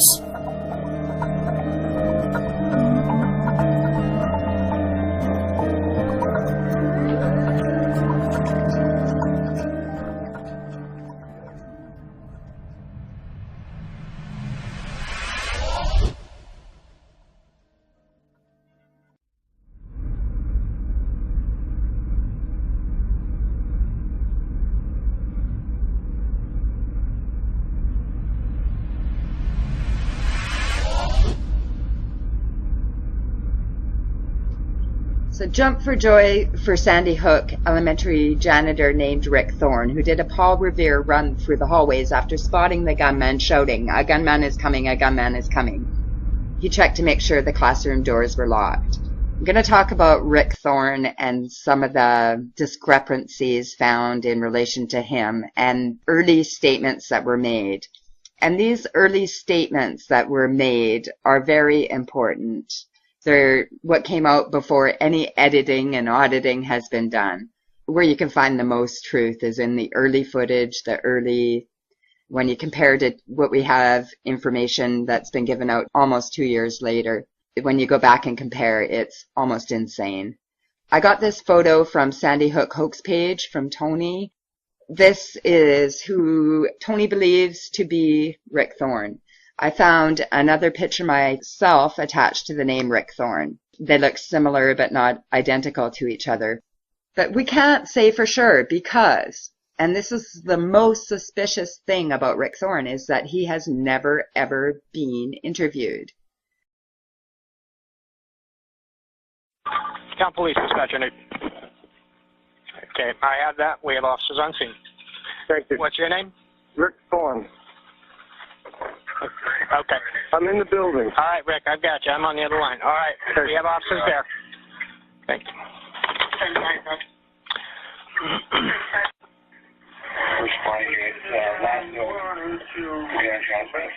Church at Sandy Hook Center, full crew. Utah 911, what's the location of your emergency? Hello? Are you talking to me? I am talking to you. Okay, is this Rick? 12 Dickinson Drive, Sandy Hook. All right, Rick, is this you? Yes. Okay, we're back on the line together. Is that by PD? What was it? By the firehouse. It's by the firehouse. Yeah, we know. We got. I'm sorry. All right, Rick, you still with me? Yes. All right, what do you see now? I'm standing in the corridor, just watching this corridor. All right, you're watching your corridor? Yes. Okay. Next to Peter or Ryan Lanza, Rick Thorne would be the #1 guy the media would go after for an interview. Here we have the Sandy Hook Elementary School Handbook for the year of 2010-2011. Rick Thorne's name is listed here, and this is a very huge piece of evidence. If Rick Thorne, someone might say they went back and added it, it's on their web page, and that probably could be done. But if they went to the trouble to add Rick Thorne's name, who should not have been employed at that time, we'll get to that here. He was still working in Massachusetts at that time. You know, if they went in to add Rick Thorne, why did they not correct Kevin Ancelotti's name? He's listed here as Antonelli, head custodian, instead of Ancelotti. So the fact that they added him after the fact doesn't make sense either. My belief is this whole handbook was fudged and created. So we have a newsletter here dated August 28, 2012, and this lists Rick Thorne, Kevin Ancelotti, and a couple other names worked tirelessly to prepare our school for its opening day. So this is for the school year of 2012. Next, we'll get into this article dated November 19, 2012. Rick Thorne worked as a custodian in Chelmsford, Massachusetts for 22 years, earning $20 an hour cleaning floors, cutting grass, setting up assemblies for the community. He's currently on retirement pension, getting $1,500 a month. And further in the article it says, Greenwood, whose wife has cancer, and Thorne still don't have new jobs 16 months later. So he was fired in June of 2011. In June of 2011, he was still working for Kempsville school system. Why is he in the 2010-11 handbook? This does not make sense. And it says 16 months later, he still doesn't have a new job. This takes us to November of 2012, that he still doesn't have a job, according to this article. So why is he in Dawn's newsletter in August? None of this lines up. This is a comment from a thread on Godlike Productions, and it's a very well-written comment, so I'm going to share this about more discrepancies involving Thorne. The Rick Thorne call, divided into 4 sections in the released 911 recordings, is extremely problematic for the conventional Sandy Hook narrative. Burton and others have Thorne accosting the gunmen before they even have time to call 911, yelling at him to stop shooting and put the gun down. Abby Clement states that when she entered the northwest hall of the school, Thorne had already run past her position towards the front lobby, some 20-30 yards away. Thus, Clements has Thorne in the lobby only moments after the shooting began within the school. Yet, on the 911 call attributed to Thorne, he merely states, "I believe there's a shooting at the front glass, something, I don't know what, is going on."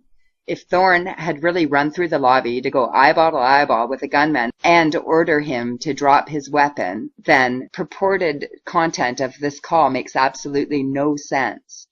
I don't know, I keep hearing popping, are not the words of a man who had just gone toe-to-toe with a mass murderer discharging a .223 Bushmaster inside a school. Also, how can one explain Thorne's omission of having seen the mangled bodies of Dawn Hochsprung and Mary Sherlock after passing them in the lobby while running through the biggest puddle of blood ever?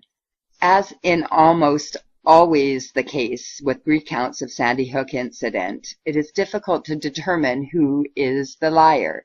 If call 1 was placed by Barbara Halstead, then Cox, Roig, Day, and Halstead's daughter are liars.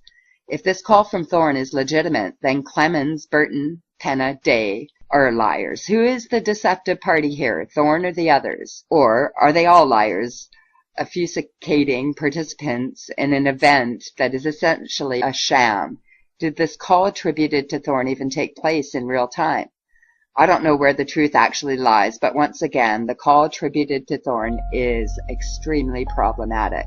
And there's more. There's this next article. I have found a big discrepancy with what custodian Rick Thorne says one of the dead staff in the hallway, either Dawn Hochsprung or Mary Sherlock, was wearing versus what the official report says the principal/psychologist wore. Rick said one of them was wearing an orange dress. Lastly, Thorne related that as he was being escorted out of the school, he observed 2 adult females lying in the hallway by the office. Thorne stated that they were near a bench and they both appeared shot. Moreover, Thorne stated that he did not recognize them, but he did notice that one of the females was wearing an orange dress. His testimony was taken December 14, 2012 at 12:51 hours, so it would have been fresh on his mind. Now, notice, in the scene report, a detailed description of both Dawn and Mary are given their deceased state in the hallway. Guess what? Both are wearing jeans and not a dress. And here's the specifics. Mrs. Hochsprung had brown hair and was wearing a gray and red hooded sweater, red long sleeve shirt, blue jeans, and a calf-length brown colored boots. Miss Sherlock was wearing a blue long-sleeve shirt, tan tank top shirt, blue jeans, blue socks with a brown-colored shoes. There was a pair of eyeglasses on the floor east of her body. There was a blue-colored material around her head that was possibly a headdress or large neck scarf. So, who is lying? Anyone see a problem with this? Moving on. Those are all huge. I'm going to share this from the Town of Chelmsford Annual Town Report, fiscal year of 2011. School employee payroll has Thorne listed here with a salary of $50,640.37. So that was his yearly salary. I'm going to share this as well. This is a Spokeo record connected to Chelmsford Rick Thorne on Gorham Street. I did not find a specific number address for Gorham Street, but I snooped around a little bit. There's this weird article about bones found at 54 Gorham Street. I'm not going to share details of that right now, but I'll show that that address sold November 14th, 2012 for $1. So that's a month prior to the events of Sandy Hook. There's another 38 Gorham Street that sold for $1 listed here on December 28, 2012, so 2 weeks after the event.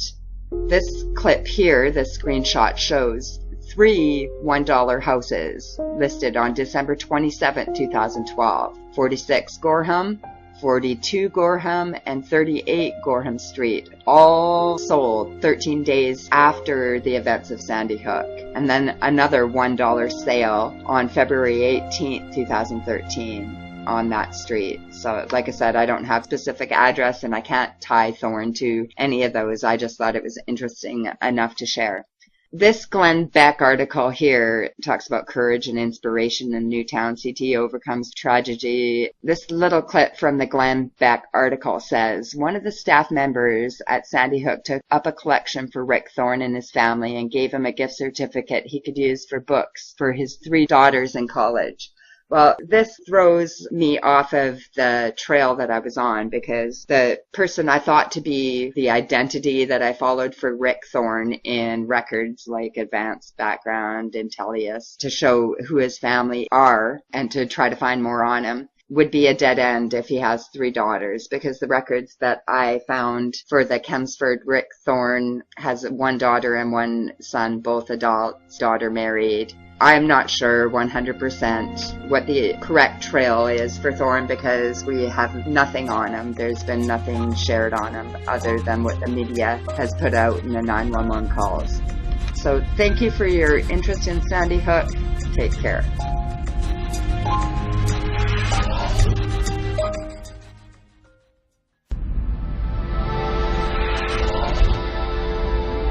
The media may not have simply overlooked the discrepancies in the case of Sandy Hook. Outlets like CNN and others seemed to, in a few instances, fully participate in the deception. Take, for instance, a CNN piece from just a few days after the event.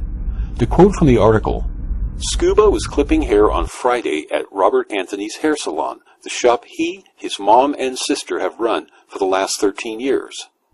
Because this case was so devoid of fruitful leads for reporters to follow, it's not unexpected for them to resort to a war of sensationalism. In this example, the reporter, Wayne Drash, attempted to portray Adam Lanza as a deeply disturbed individual. Let's watch for a moment. Owner of the Robert Anthony Salon in Newtown says Adam Lanza was silent and never made eye contact when he'd come in with his mother for his regular haircut. I would always make jokes with him, trying to talk to him, and just make conversation with him cutting his hair. He wouldn't say a word. He wouldn't look down from the tile. He wouldn't look up. Even though Lanza was in his teens, Scuba says his mother appeared firmly in control. The only time that he would move or make any type of movement is when his mother told him to. That was it. And those were the only times. The man whose comments we were just treated to is Robert A. Scuba.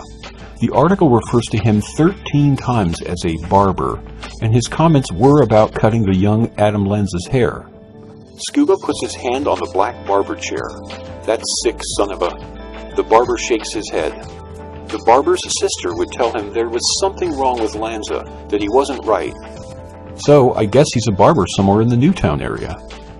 The first problem with the story is there's no business licensed as Robert Anthony's hair salon in the area. But a person by the name of Robert A. Scuba Sr. is listed as doing business as Design Crete, USA. So that part of the story checks out.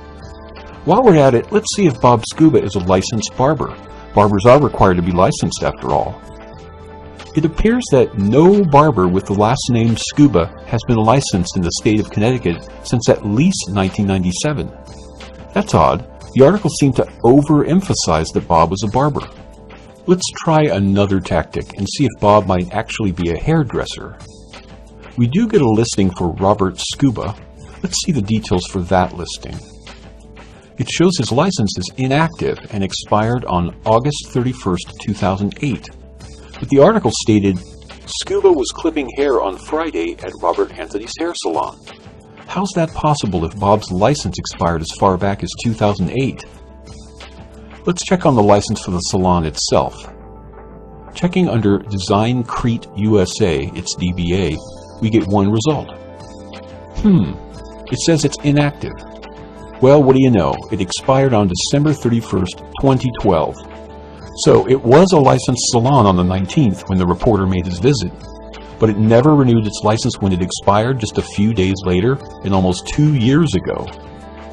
I don't know about the owner of the salon, whether it's still in operation or under what name it might currently be licensed, but I think it's a fair assumption to make that the comments made by Robert Scuba were strictly for effect only. Did he ever cut the hair of a person named Adam Lanza even once? I doubt it. I'll conclude this line of investigation with another quote from the CNN article. "I wish I would have killed him then," he says. "Or he should have killed himself a long time ago. He would have saved us all the trouble. He should have run in front of a bus or some other type of terrible death. He should have done it to himself. It would have saved all those kids and parents the trouble. I should have slipped and stabbed him by accident. It would have been a lot better for those people."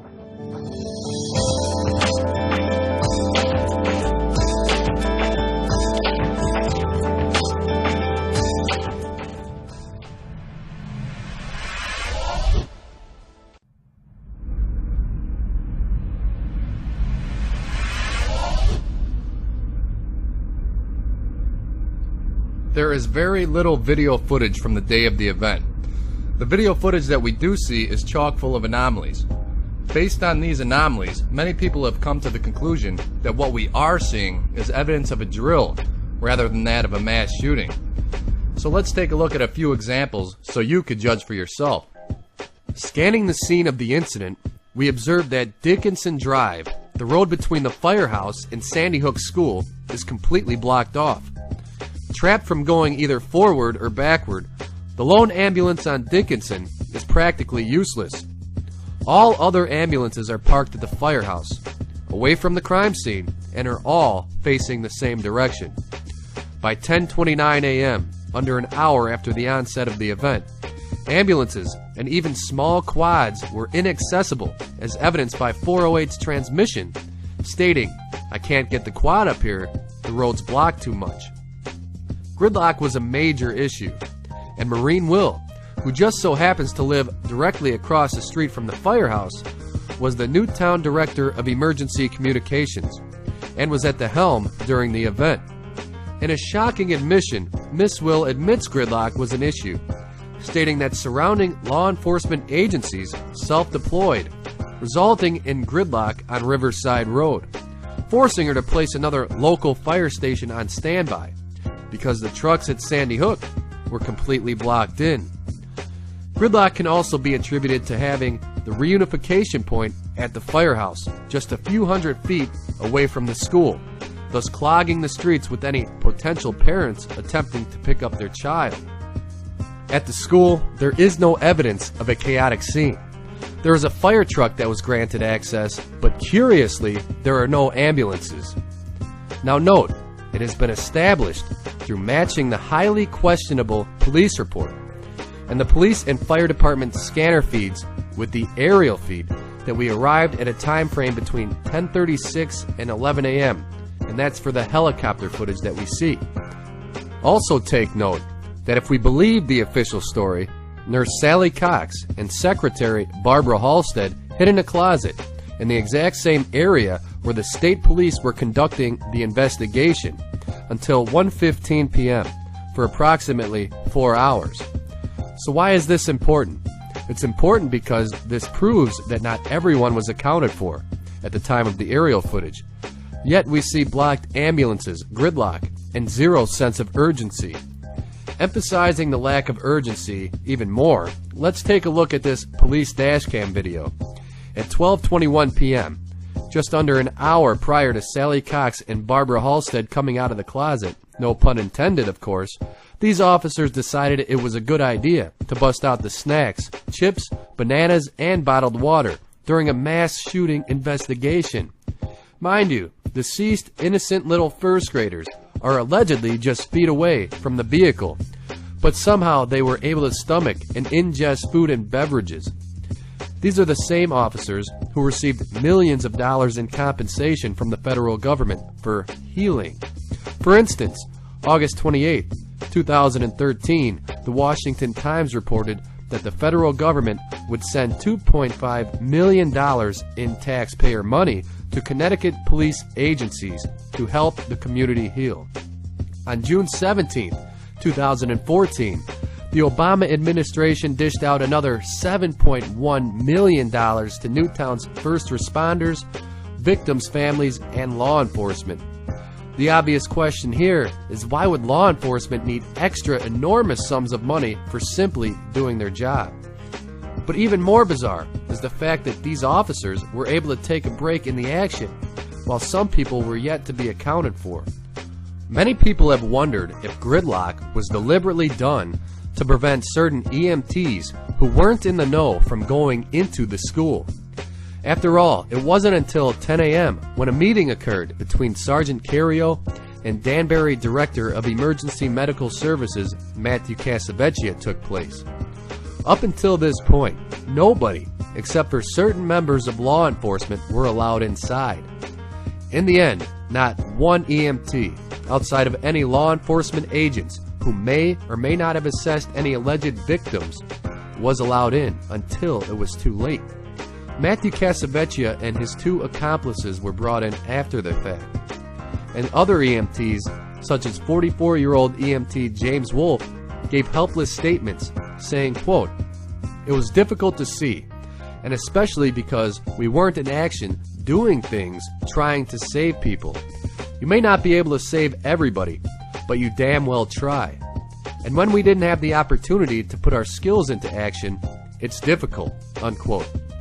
And Sophia Smallstorm, in her memorable presentation on Sandy Hook, outlined how ludicrous it was to not have attempted all measures in rescuing children from the school. While we did see start tarps on the day of Sandy Hook, they were empty. The white mounds you see in these pictures are actually emergency gear. Ambulance crews learned that no bodies were coming out. They would be kept in the building to which only the police had access. Ambulances were made to wait down the street at the firehouse. This is what was posted on an internet forum about the emergency response at Sandy Hook. I'm going to read it to you. The main sticking point is the EMS services did not behave within their normal scope. A mass shooting would have had trauma helicopters flying children out one after another, performing CPR the entire way to the hospital, and patients would be declared dead at the hospital after extensive measures were taken to try to save lives.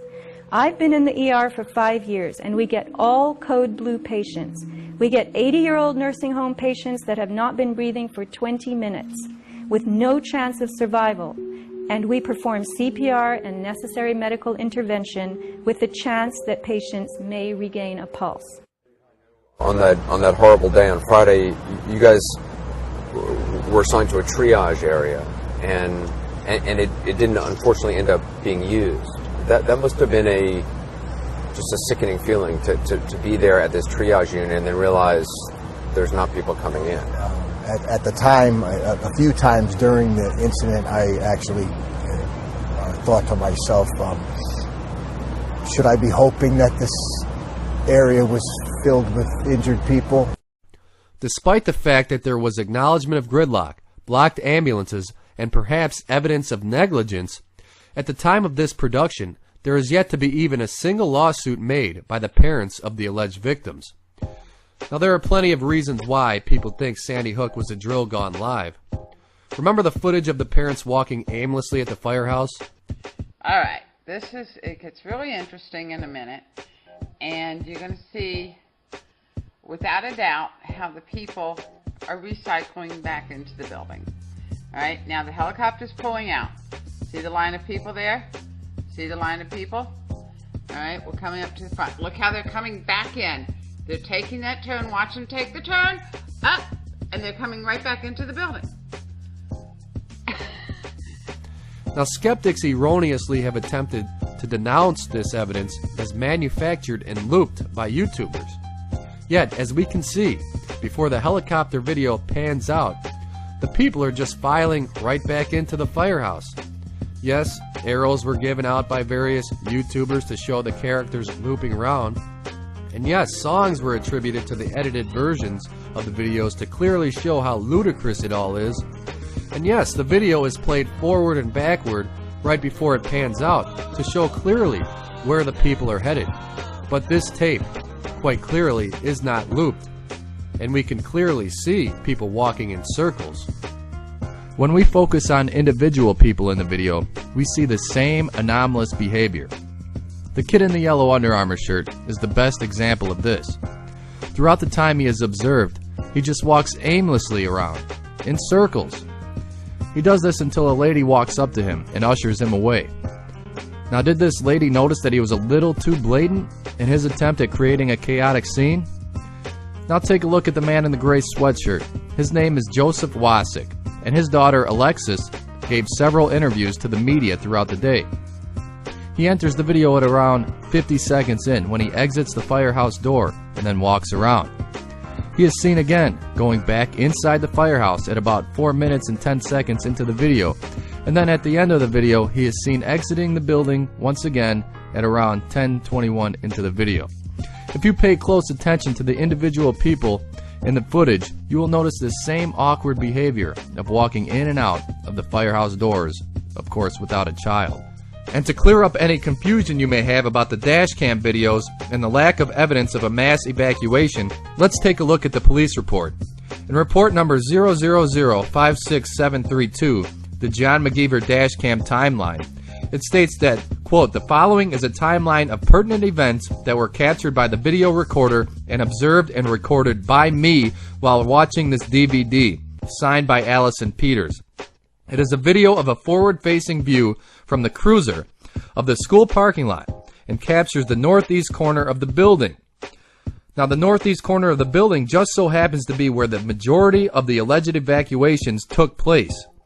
Remember, the officer claims to have watched the video and observed the mass evacuation, yet we never see it in the video.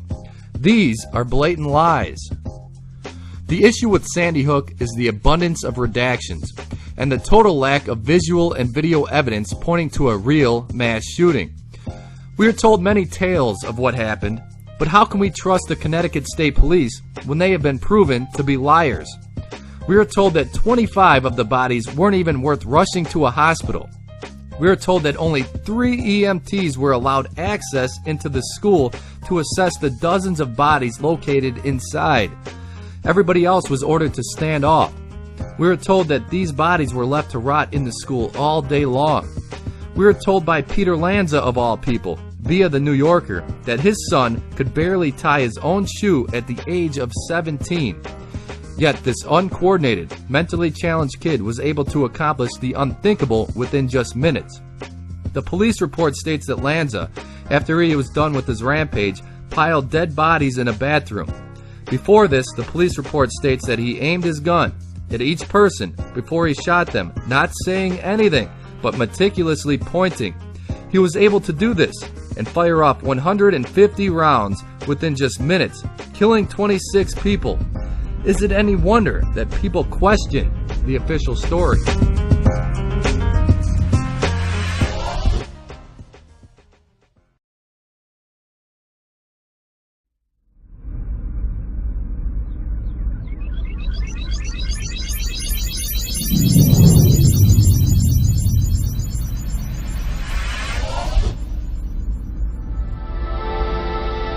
Hello to everybody out there. My name on YouTube is Professor Doom, and I want to take a moment right now to thank you all who have shown and expressed interest in this subject, one of the biggest hoaxes that have ever been perpetrated on the American public, and that is the events that took place December 14th, 2012 at Sandy Hook, Connecticut. I wish to thank those who've asked me to participate in the collaboration of this video, and for those of you who have seen my videos on this particular subject, I will be covering a few of the findings that I have discovered and I have presented in previous videos. but I represent here in this collaboration for you all, and I will get to that here right now for you. I'd like to share with you here a little bit of my background so you can understand why I took on the project of making videos regarding the Sandy Hook hoax, and you'll get a better understanding of what experience I've had in the matters of studying police documents and police reports. I took a paralegal course and have written many briefs. I have written federal lawsuits, state tort actions, one amicus curiae, and for those of you who do not know what an amicus curiae is, it is a friend of the court brief. I have also done several petition for habeas corpus motions. With my experience in studying police reports in writing up some of my habeas corpus petitions, that's what got me interested in the Sandy Hook documents that were provided for researchers and people who were just expressing interest in the subject of the Sandy Hook event. So let me get on now with my very first document here that I want to show you. This document here is from the Connecticut State Police. And you will be able to see here in their reports, and a lot of these reports were just from the Federal Bureau of Investigation, and the Connecticut State Police was reporting what the FBI had reported to them. And in this report here, it goes on to state thus: the shooter's schooling began at Sandy Hook Elementary School and moved on to Newtown Middle School for 5th and 7th grades. Around 7th grade, the shooter moved to St. Mary's School and then moved to Newtown High School, where he completed 9th grade. Okay, so I'm going to stop there on this document, and I want you to take notice that nowhere in this document does it ever mention anything about the school St. Rose of Lima. And as you can see here, that they make it quite clear that Adam Lanza, the shooter, had attended Sandy Hook Elementary School. We can see in this document here, this is an official police document that was provided for researchers. And they go on to state here that on March 6, 2013, this detective met with 4 individuals who had worked or who has or have worked at Sandy Hook School for an extensive period of time. Furthermore, they worked at the school when the shooter attended. Through the memory of the aforementioned yearbooks and a Sandy Hook school map, were able to obtain which classrooms the shooter was in while he attended Sandy Hook School. With those 2 documents alone, you would get the sense that Adam Lanza did in fact attend Sandy Hook Elementary School. Yet there appears to be conflicting documents with the 2 documents that I just presented to you right there. And in the first document that differs from that account is this one right here. This document here was written up by Rachel Van Ness after they requested permission from Adam Lanza's father, Peter Lanza, to obtain all school records for Adam Lanza from Newtown, Connecticut. And the only school that is mentioned here or in any other documents where records were to be obtained, and the only school listed is St. Rose of Lima School, and it states here, number 355, St. Rose of Lima School records pertaining to Adam Lanza.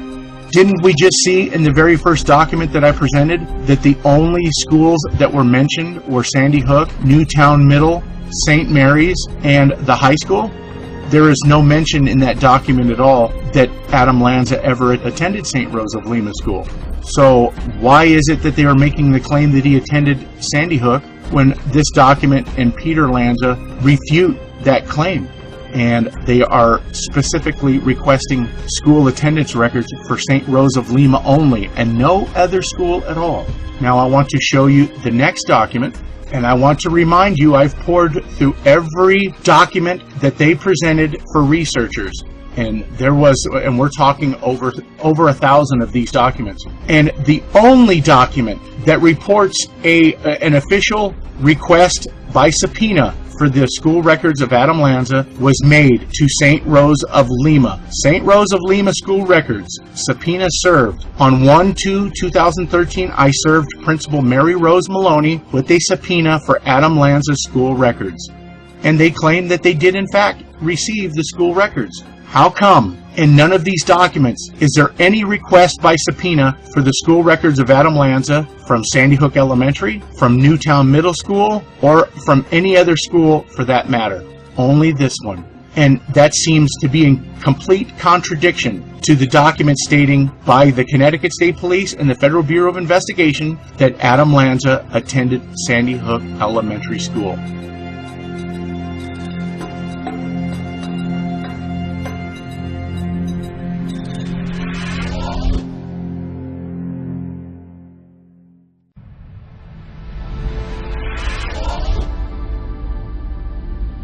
Most of you watching this are aware that the purported shooter, Adam Lanza, had an older brother, Ryan Lanza. Ryan was reported to be employed by the accounting firm Ernst & Young at the time of the Sandy Hook incident. I touched on Ryan earlier, just briefly, but it's worth learning a bit more about him as it relates to another anomaly.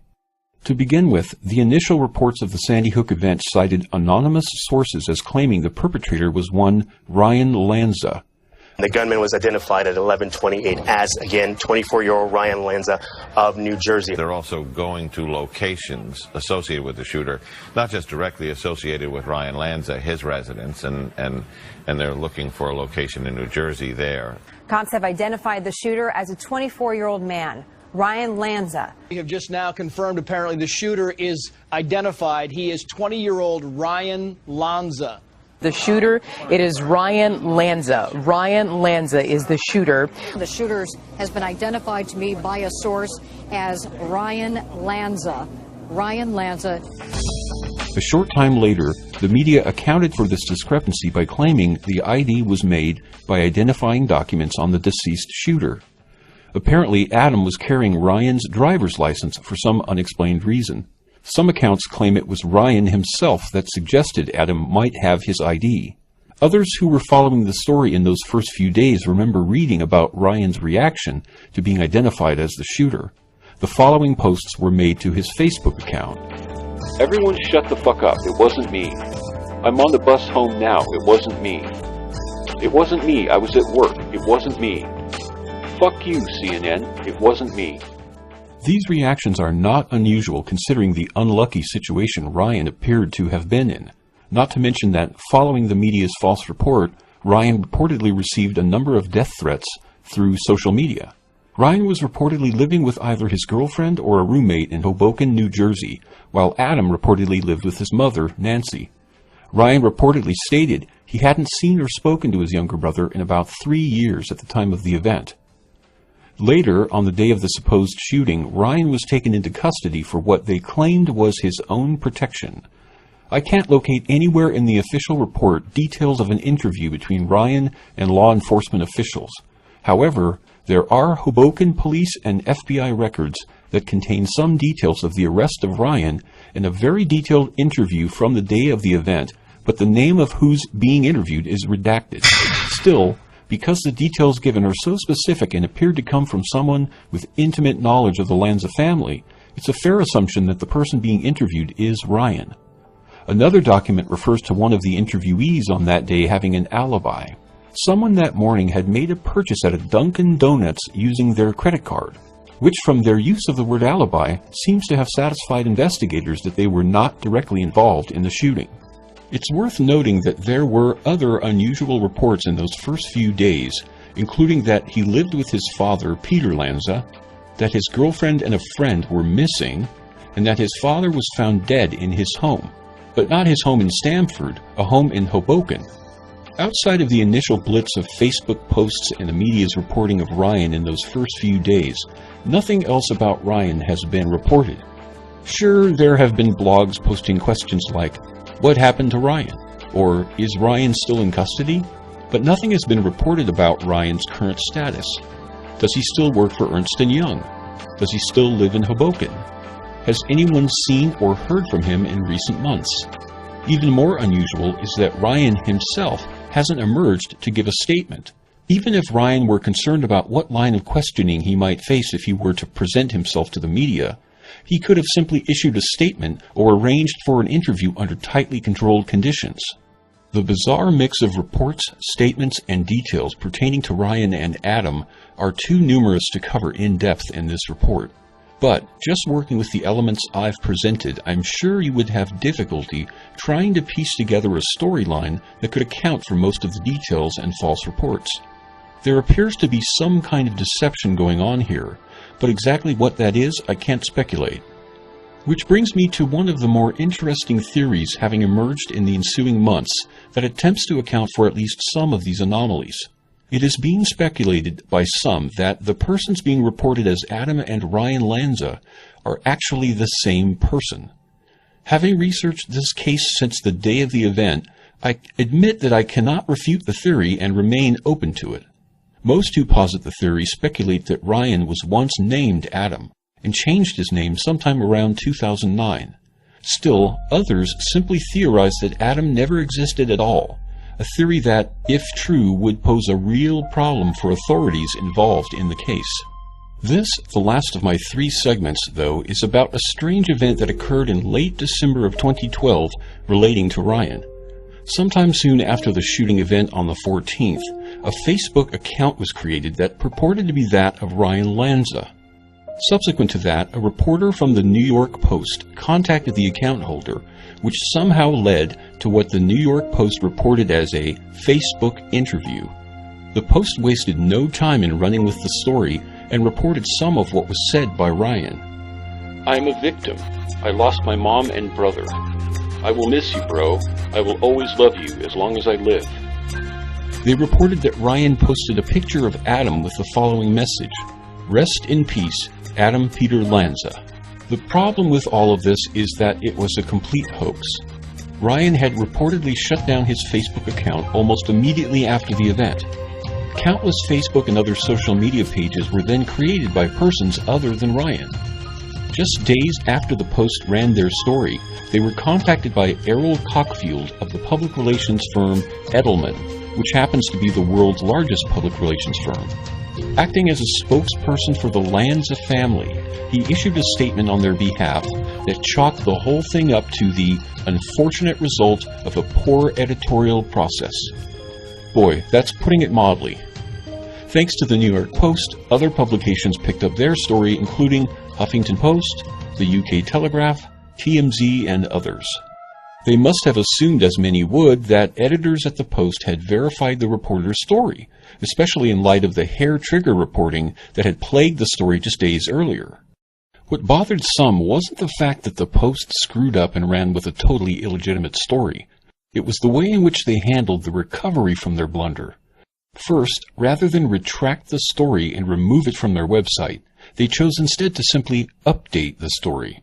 In other words, they kept the full text of the totally fabricated story and simply noted that it was a hoax, to which, when read, would prompt the reader to ask, "Why the hell am I reading this?" The story remains plastered throughout the internet, linking back to the Post story as any reputable news outlet would. Next, the Post couldn't resist making a last-ditch effort to deflect the blame onto those who would shamelessly reprint their story. In the Metro section, they ran a brief update they called Twisted Fake on Facebook. The last sentence reads, "The bogus posts and instant message chats were reported by news outlets, including the Post," which implies they were no more responsible than any of their syndication partners. Someone needs to inform the author, Chuck Bennett, that the Post doesn't just reprint the work of others. Sometimes they break real scoops, even if it is all make-believe. If that all wasn't weird enough, there's the matter of the public relations firm that issued the statement denying that Ryan had any communication with the Post. As I mentioned, the firm Edelman was somehow retained by the Lanza family to handle this issue and potentially others. They are the largest PR firm, and their niche is big business, not representing two guys looking to maintain their privacy. Representing Edelman on behalf of the Lanzas is Errol Cockfield. Errol is an interesting character. He doesn't strike me as being the company's top agent, but he certainly has his share of sticky situations under his belt. the woman that was mentioned in the Post piece today, when asked by a reporter from the Post, this $1,000 payment, did you work for, at any time did you work for Patterson? She said, no, I hardly know him. And yet there's a $1,000 payment to her. How do you reconcile that? Well, I think this has been a very emotional time for some of the folks involved in these inquiries, and as I mentioned before, there's been an effort to sort of reconstruct history. You may not remember where you were in 2002, every period for the year 2002 or 2003. He was press secretary to New York Governors Eliot Spitzer and David Patterson during the periods of scandal for both. He was chief of staff to the New York State Democratic Conference and was press secretary for the Empire State Development Corporation, New York's primary economic development agency. Before his stints in government and PR, he was a reporter for 12 years and actually worked at the Hartford Courant. Let's wrap up this tangled mess with a brief quote from a blog called The Crisis Buzz, which featured Cockfield as a speaker at an event in 2013. Errol Cockfield is a vice president at Edelman, a global public relations firm, where he advises corporations on crisis and issues management. Cockfield specializes in developing strategic communications plans to mitigate risk, as well as proactive messaging to strengthen reputations. Assuming that Edelman has no need to service individuals like the Lanzas, I wonder which corporation Cockfield is advising behind the scenes.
What is the value of a human being, of a child, of a victim of tragedy? What makes the value of one person worth more than the value of another? When is enough enough?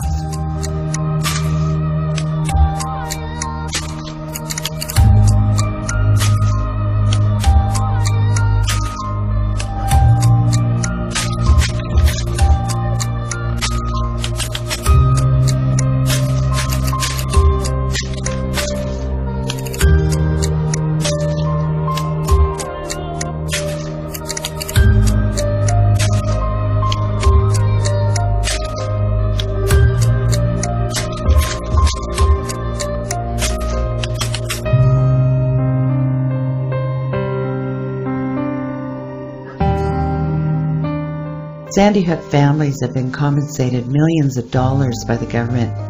They have raised millions themselves through private charities and fundraisers. Others have donated tens of thousands of dollars, and yet, almost 2 years after the event, they are still asking for more. And they continue to receive more as well. What is it that makes them so different as to have become instant millionaires? If this event was real, do you think it is morally right to use the death of a family member in order to solicit annual goals of tens of thousands of dollars? Some families are even documented as having an annual goal of upwards of $500,000, and that's not counting government grants that they were awarded. Deaths occur every day in the United States.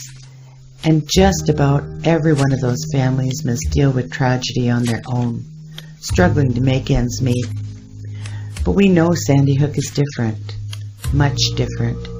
After seeing all of the anomalies, inconsistencies, and lies surrounding the official story, One can't help but think that all the charities, funds, federal grants, and donations are just part of a gigantic payoff scheme. Take a look for yourself at the millions of dollars flowing into Newtown, and then make up your own mind as to what you think is going on.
When the president revealed his $500 million gun control plan in early 2013, he used Sandy Hook as his justification.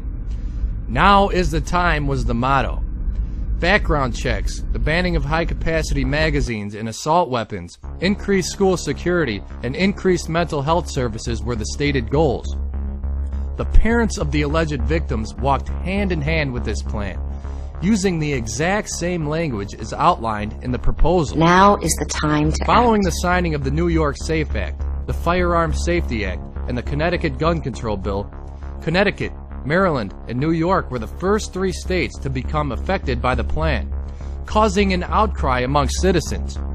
In Connecticut, one man voiced his opinion louder than most. I'm not here to cite crime statistics, lives saved with a gun, or the economic impact of the proposed asinine legislation, some of these gun control bills you have proposed. I will, however, read from the Connecticut State Constitution.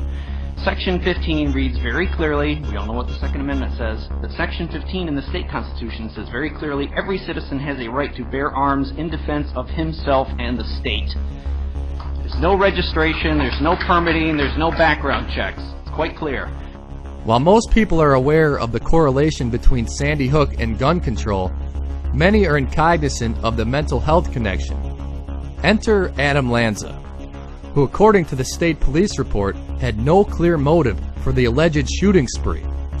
In an effort to fill an obvious void of intention, blame was placed on Lanza's claimed mental illness, despite the fact that no mental health records had been made public.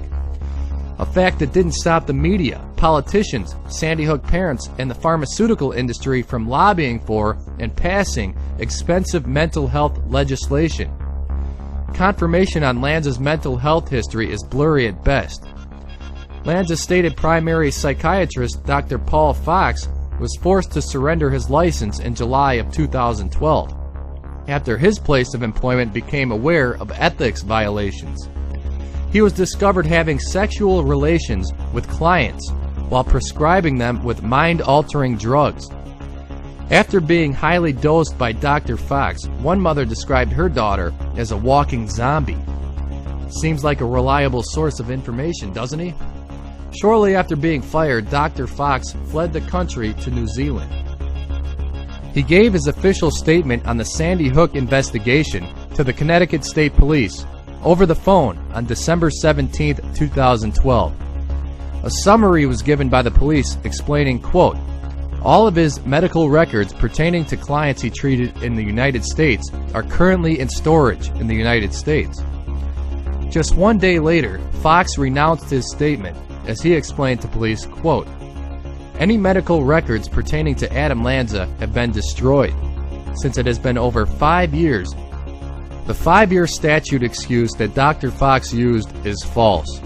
The MedWatch organization Able Child found fault with this claim statute as they discovered, quote, according to the regulations of Connecticut State Agency's medical records 19A-14-42, unless specified otherwise herein, all parts of a medical record shall be retained for a period of 7 years from the last date of treatment.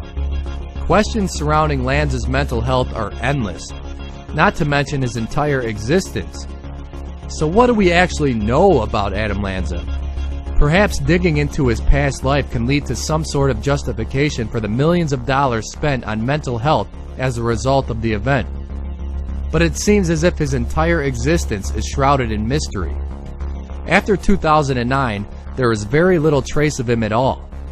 The younger pictures of the boy portrayed as Adam Lanza are of a joyful, smiling child, while the recent images issued out by the media are psychotic looking. The grainy, googly-eyed photos that we see appear to be altered to create the illusion of a deranged psychopath. There are unnatural straight-edge lines on the neck area. There are blurred-out areas near the mouth, and the googly-eyed effect is, well, a nice attempt at creating a mentally disturbed kid. Peter and Nancy divorced in 2009. At this time, Adam disappears from the radar, and his brother Ryan appears, causing many people to believe that Adam and Ryan are one and the same. Now, we can't say with any certainty that this is the case. Nonetheless, the media was careless at times and outright deceitful in their attempt to get an accurate portrayal of Adam. One example comes from the Joshua Flashman interview.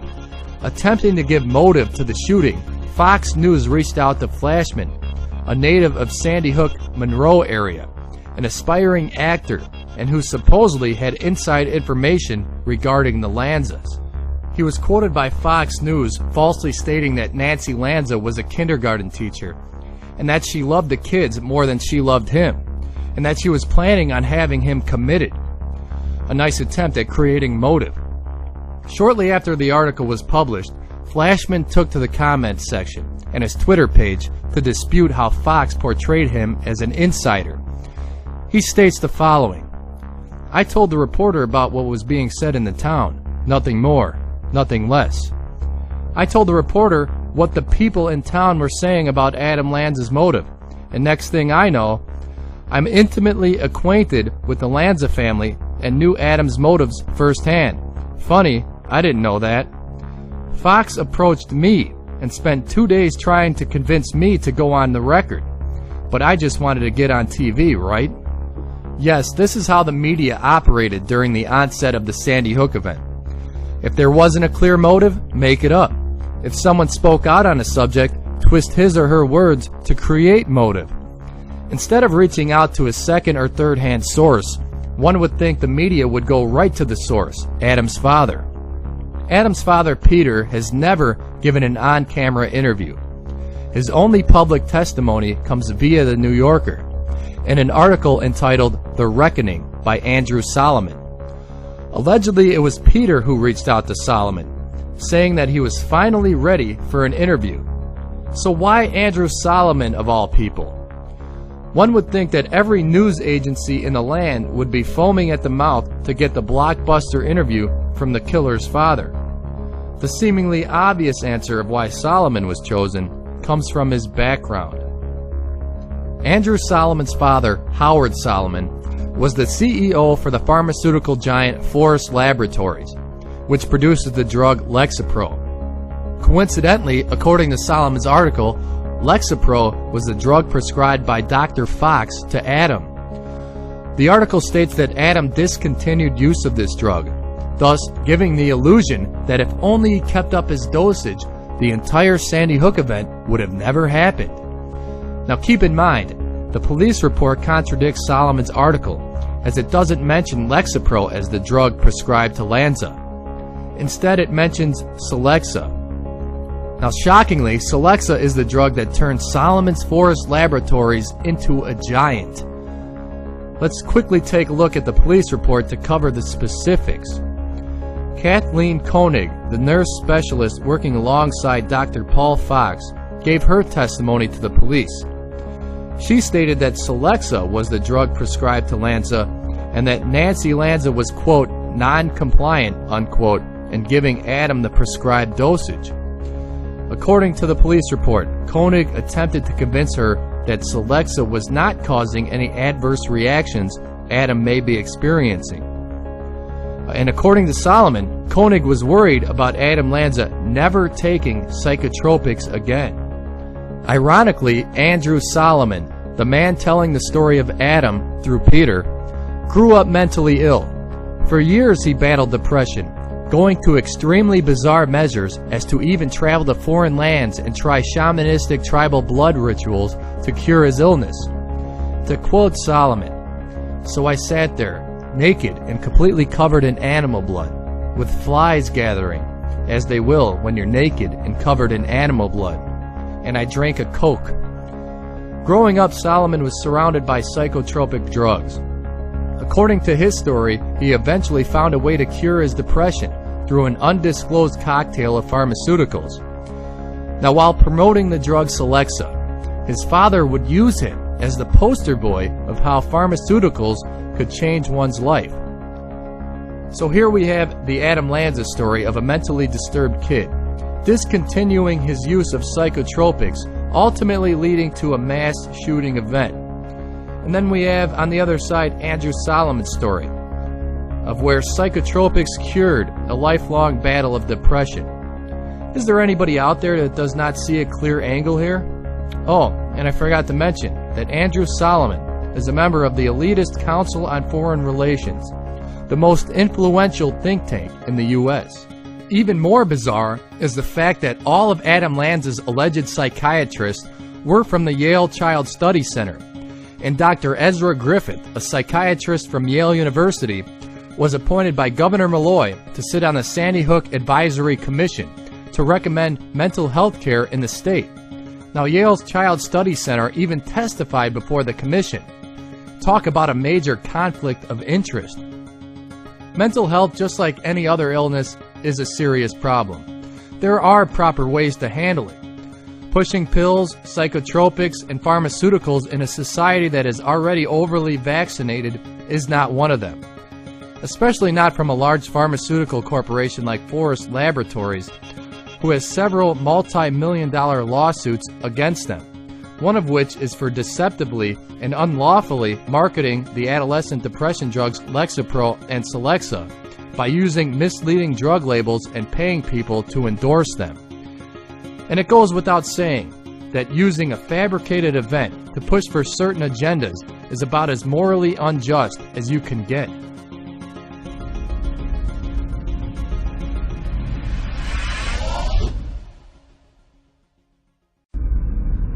The preceding documentary was just the tip of the iceberg on the avenue that is Sandy Hook. As one delves deep into the endless intersections and rabbit holes of research, one can't help but see a single constant theme. That is the overwhelmingly consistent approach by the authorities to conceal and redact any critical information that might prove or disprove this event. Is it too much to ask for the Connecticut State Police to release the mass evacuation video that they claim to have on their dash cams? Evidence that shouldn't be harmful or disrespectful to anybody. As we have seen, the police dash cam timeline does not match what is alleged to have occurred. With this knowledge, we can only conclude that the Connecticut State Police have lied. Or what about information regarding Adam Lanza? As the alleged killer, any release of Lanza's information should not be disrespectful or traumatizing. So where is Lanza's driver's license in the crime scene photos? Why was he allegedly carrying his brother's ID? And why don't we see a copy of that in the photos? If the Ryan Lanza ID story was fabricated, then why was he brought into custody miles away from the crime scene in New Jersey? There are endless questions that need to be answered. We're not going so far as to ask for potentially gruesome pictures of deceased bodies or pools of blood consistent with a mass shooting, but because the Connecticut State Police has redacted much less traumatizing information, one can't help but ask, do these photos even exist? Bulldozing the school to the ground instead of making renovations, and a $50 million destruction and rebuilding project in which Consigli Construction was required to sign a gag order, only adds even more fuel to the fire. Was the demolition done to conceal the truth of what happened that day? Whatever the case is, merely gathering, collecting, and knowing all of the anomalies inconsistencies, and lies within the Sandy Hook narrative does us no good until some sort of action takes place, a type of action that may convict possible conspirators. This is where you step in. Independent Media Solidarity is the name we chose to represent our loose-knit group because of our shared interests. One of those interests is the purported shooting that took place in Sandy Hook, Connecticut.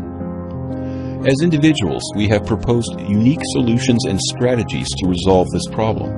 And by resolving the problem, we mean to achieve full disclosure of what took place on that day and of related matters. Full disclosure is the goal. We are confident that what is disclosed will be shocking and of the utmost concern to most Americans. From the antisocial teenager rebelling against their parents to the middle-aged, 5-time juror and veteran of the Gulf War who has a strong sense of patriotism, the stark reality of what their government is capable of will likely cause an unprecedented interest in preventing these things from happening again. And through that shared interest, a national conversation and debate over the issues, we believe a solution will be found. However, there is no one-size-fits-all strategy of achieving that disclosure that would satisfy us all. Thankfully, we all share the common goal of disclosure to build upon. The consensus amongst the group is that the Sandy Hook event is largely or entirely fraudulent. To what degree is not certain. The extent of the criminality and how far it reaches into other areas is likewise not certain. However, the group is equally or even more concerned about the greater implications, the ripple effect. You may have seen for yourself how this totally repugnant act has already taken its toll on our society. It's nothing less than ongoing terrorism, but it's a scam, and one that not all of our neighbors can see as clearly as we do. Does it really matter whether the purpose was to usher in gun control measures, or to gain more stringent control over us by widening the net of mental health diagnosis, or to demoralize us so we accept even more unaccountability of government? We think you'll agree that any degree of fraud committed for any purpose is not good for our nation and our world. If you agree, then please help us do what has to be done to achieve the disclosure we seek. But before I explain exactly how you can help, I want to briefly attempt to answer any remaining objections. We don't intend at this point to change the minds of those who accept the official account as legitimate and truthful. Neither do we want to fall into the trap of debating the legitimacy of the event, when not having access to the information puts us all at a disadvantage. The point of the presentation you just watched is to sufficiently arm you with the information available and what was found in our investigation. Information that led us to overwhelmingly conclude that the official account is not trustworthy. Some people object to any solution that involves challenging government authority. Even though they may strongly suspect that crimes have occurred, they doubt that the people have the right to accuse their public officials. Or they may simply think that no mechanism exists to force officials to turn over anything that hasn't already been turned over. To these people, we first caution them that it's not uncommon for people to harbor misplaced respect for authority that was never earned in the first place.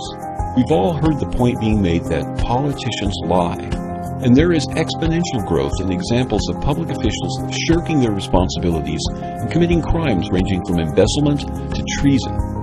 The result of countless debates and determinations throughout history is a general consensus that governments should only be granted as much authority as they were deserving of. Not all people, even those very suspicious of the Sandy Hook event, think it warrants an organized response. Some argue that, given all the conflicts and crises taking place here and elsewhere, their time would be better spent in efforts to resolve other problems. Or they doubt that anything that could be achieved would benefit them in any direct way. So it's a value proposition where they don't see much value. To these people, we suggest they consider this. Think of this as a crime of conspiracy and consider the possibility that the conspirators could be convicted, effectively preventing their ability to commit further crimes. It's very hard to gauge, but still very likely, that other crimes, yet to be connected in any way to the Sandy Hook conspirators, have taken place or will take place. Convicting them in this case would likely prevent these future unrelated crimes as well. Lastly, We ask that you not disregard the impact on our society's thinking that could come from exposing this fraud. We don't think it's unreasonable to expect other suspicious events would come under similar scrutiny. How much would you value living in a world where massive institutional fraud had been exposed and would be much more difficult to attempt ever again? Our final point that we hope will answer any objections to joining your neighbors and taking action to resolve this problem is this. Can you sense that something is amiss in your country? Operative 23, the time is now. This is the voice you have learned to fear. And other countries as well. This is the voice you have learned to fear. This is the voice of terror. Again we bring you disaster. Maybe you sense something far worse is going on, but can't quite pinpoint what it is. We think that whatever the overarching problem that plagues us is, part of that problem is simply secrecy. We lack the information in both national and global affairs to make informed decisions or to simply protect ourselves from harm or misfortune. The appropriate rallying cry might be to wake up and smell the coffee. The media is a powerful but deceptive force that impacts your life. Whether you've been observing this all along or just catching wind of it, the general attitude we have of the press is growing increasingly negative. And the corporate and government-sponsored media outlets, rather than respond to the people's interests, are shockingly making matters worse with more content deemed propaganda and refusing to fulfill our request to inform us. Getting back to that sense that something isn't right, picture that reality as a trajectory, a direction we're going in. And we're staying fixed in that direction like we're riding on a rail, no doubt laid by the powerful forces or institutions that have chosen a destination for us of their choosing. And you can imagine the momentum we as a total society have collectively, especially because so many of us are taking a nap in the back seat and aren't able to help slow our speed or steer us in a direction that better serves us. One way or another, this train has to be stopped or derailed. And if it so happens that secrecy is their greatest means to committing crimes and deceiving us, shouldn't we strive to put an end to this secrecy? To do this means we have to start somewhere, and we believe the place to start is Sandy Hook.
Means of taking action is simply promoting this video. As you can see, there are a ton of built-in social media platforms. Another way to share the video is by good old email. But don't stop at Facebook and Twitter. Remember, you can also quickly share the video through Google+, Blogger, Reddit, Tumblr, Pinterest, etc. The next way in which you can take action is by sharing our video and our website by posting one of our ad bombs to your Facebook page, social media feed, or blog. But before we look at those, we need to introduce you to the website. The website can be found at MediaSolidarity.com. It's the official website for our very unofficial group. While we're at the website, let's look at another way in which you can take action. The forum. The forum is intended to be a place for honest, civil discourse and sharing of information in two main areas: the evidence related to the event and disclosure strategies. It's in the disclosure strategies topic where we hope will emerge new and heretofore unconsidered ideas for achieving disclosure of the evidence that remains secret. Of course, anyone insulting others or spreading disinformation will have their accounts terminated. A word of caution to the community of disinformation operatives. Those who are currently members of Independent Media Solidarity and the circles we move in are seasoned researchers or investigators with a great deal of experience handling the efforts of those who seek to disrupt our community. Employing similar tactics here is at least a waste of time and at most ill-advised.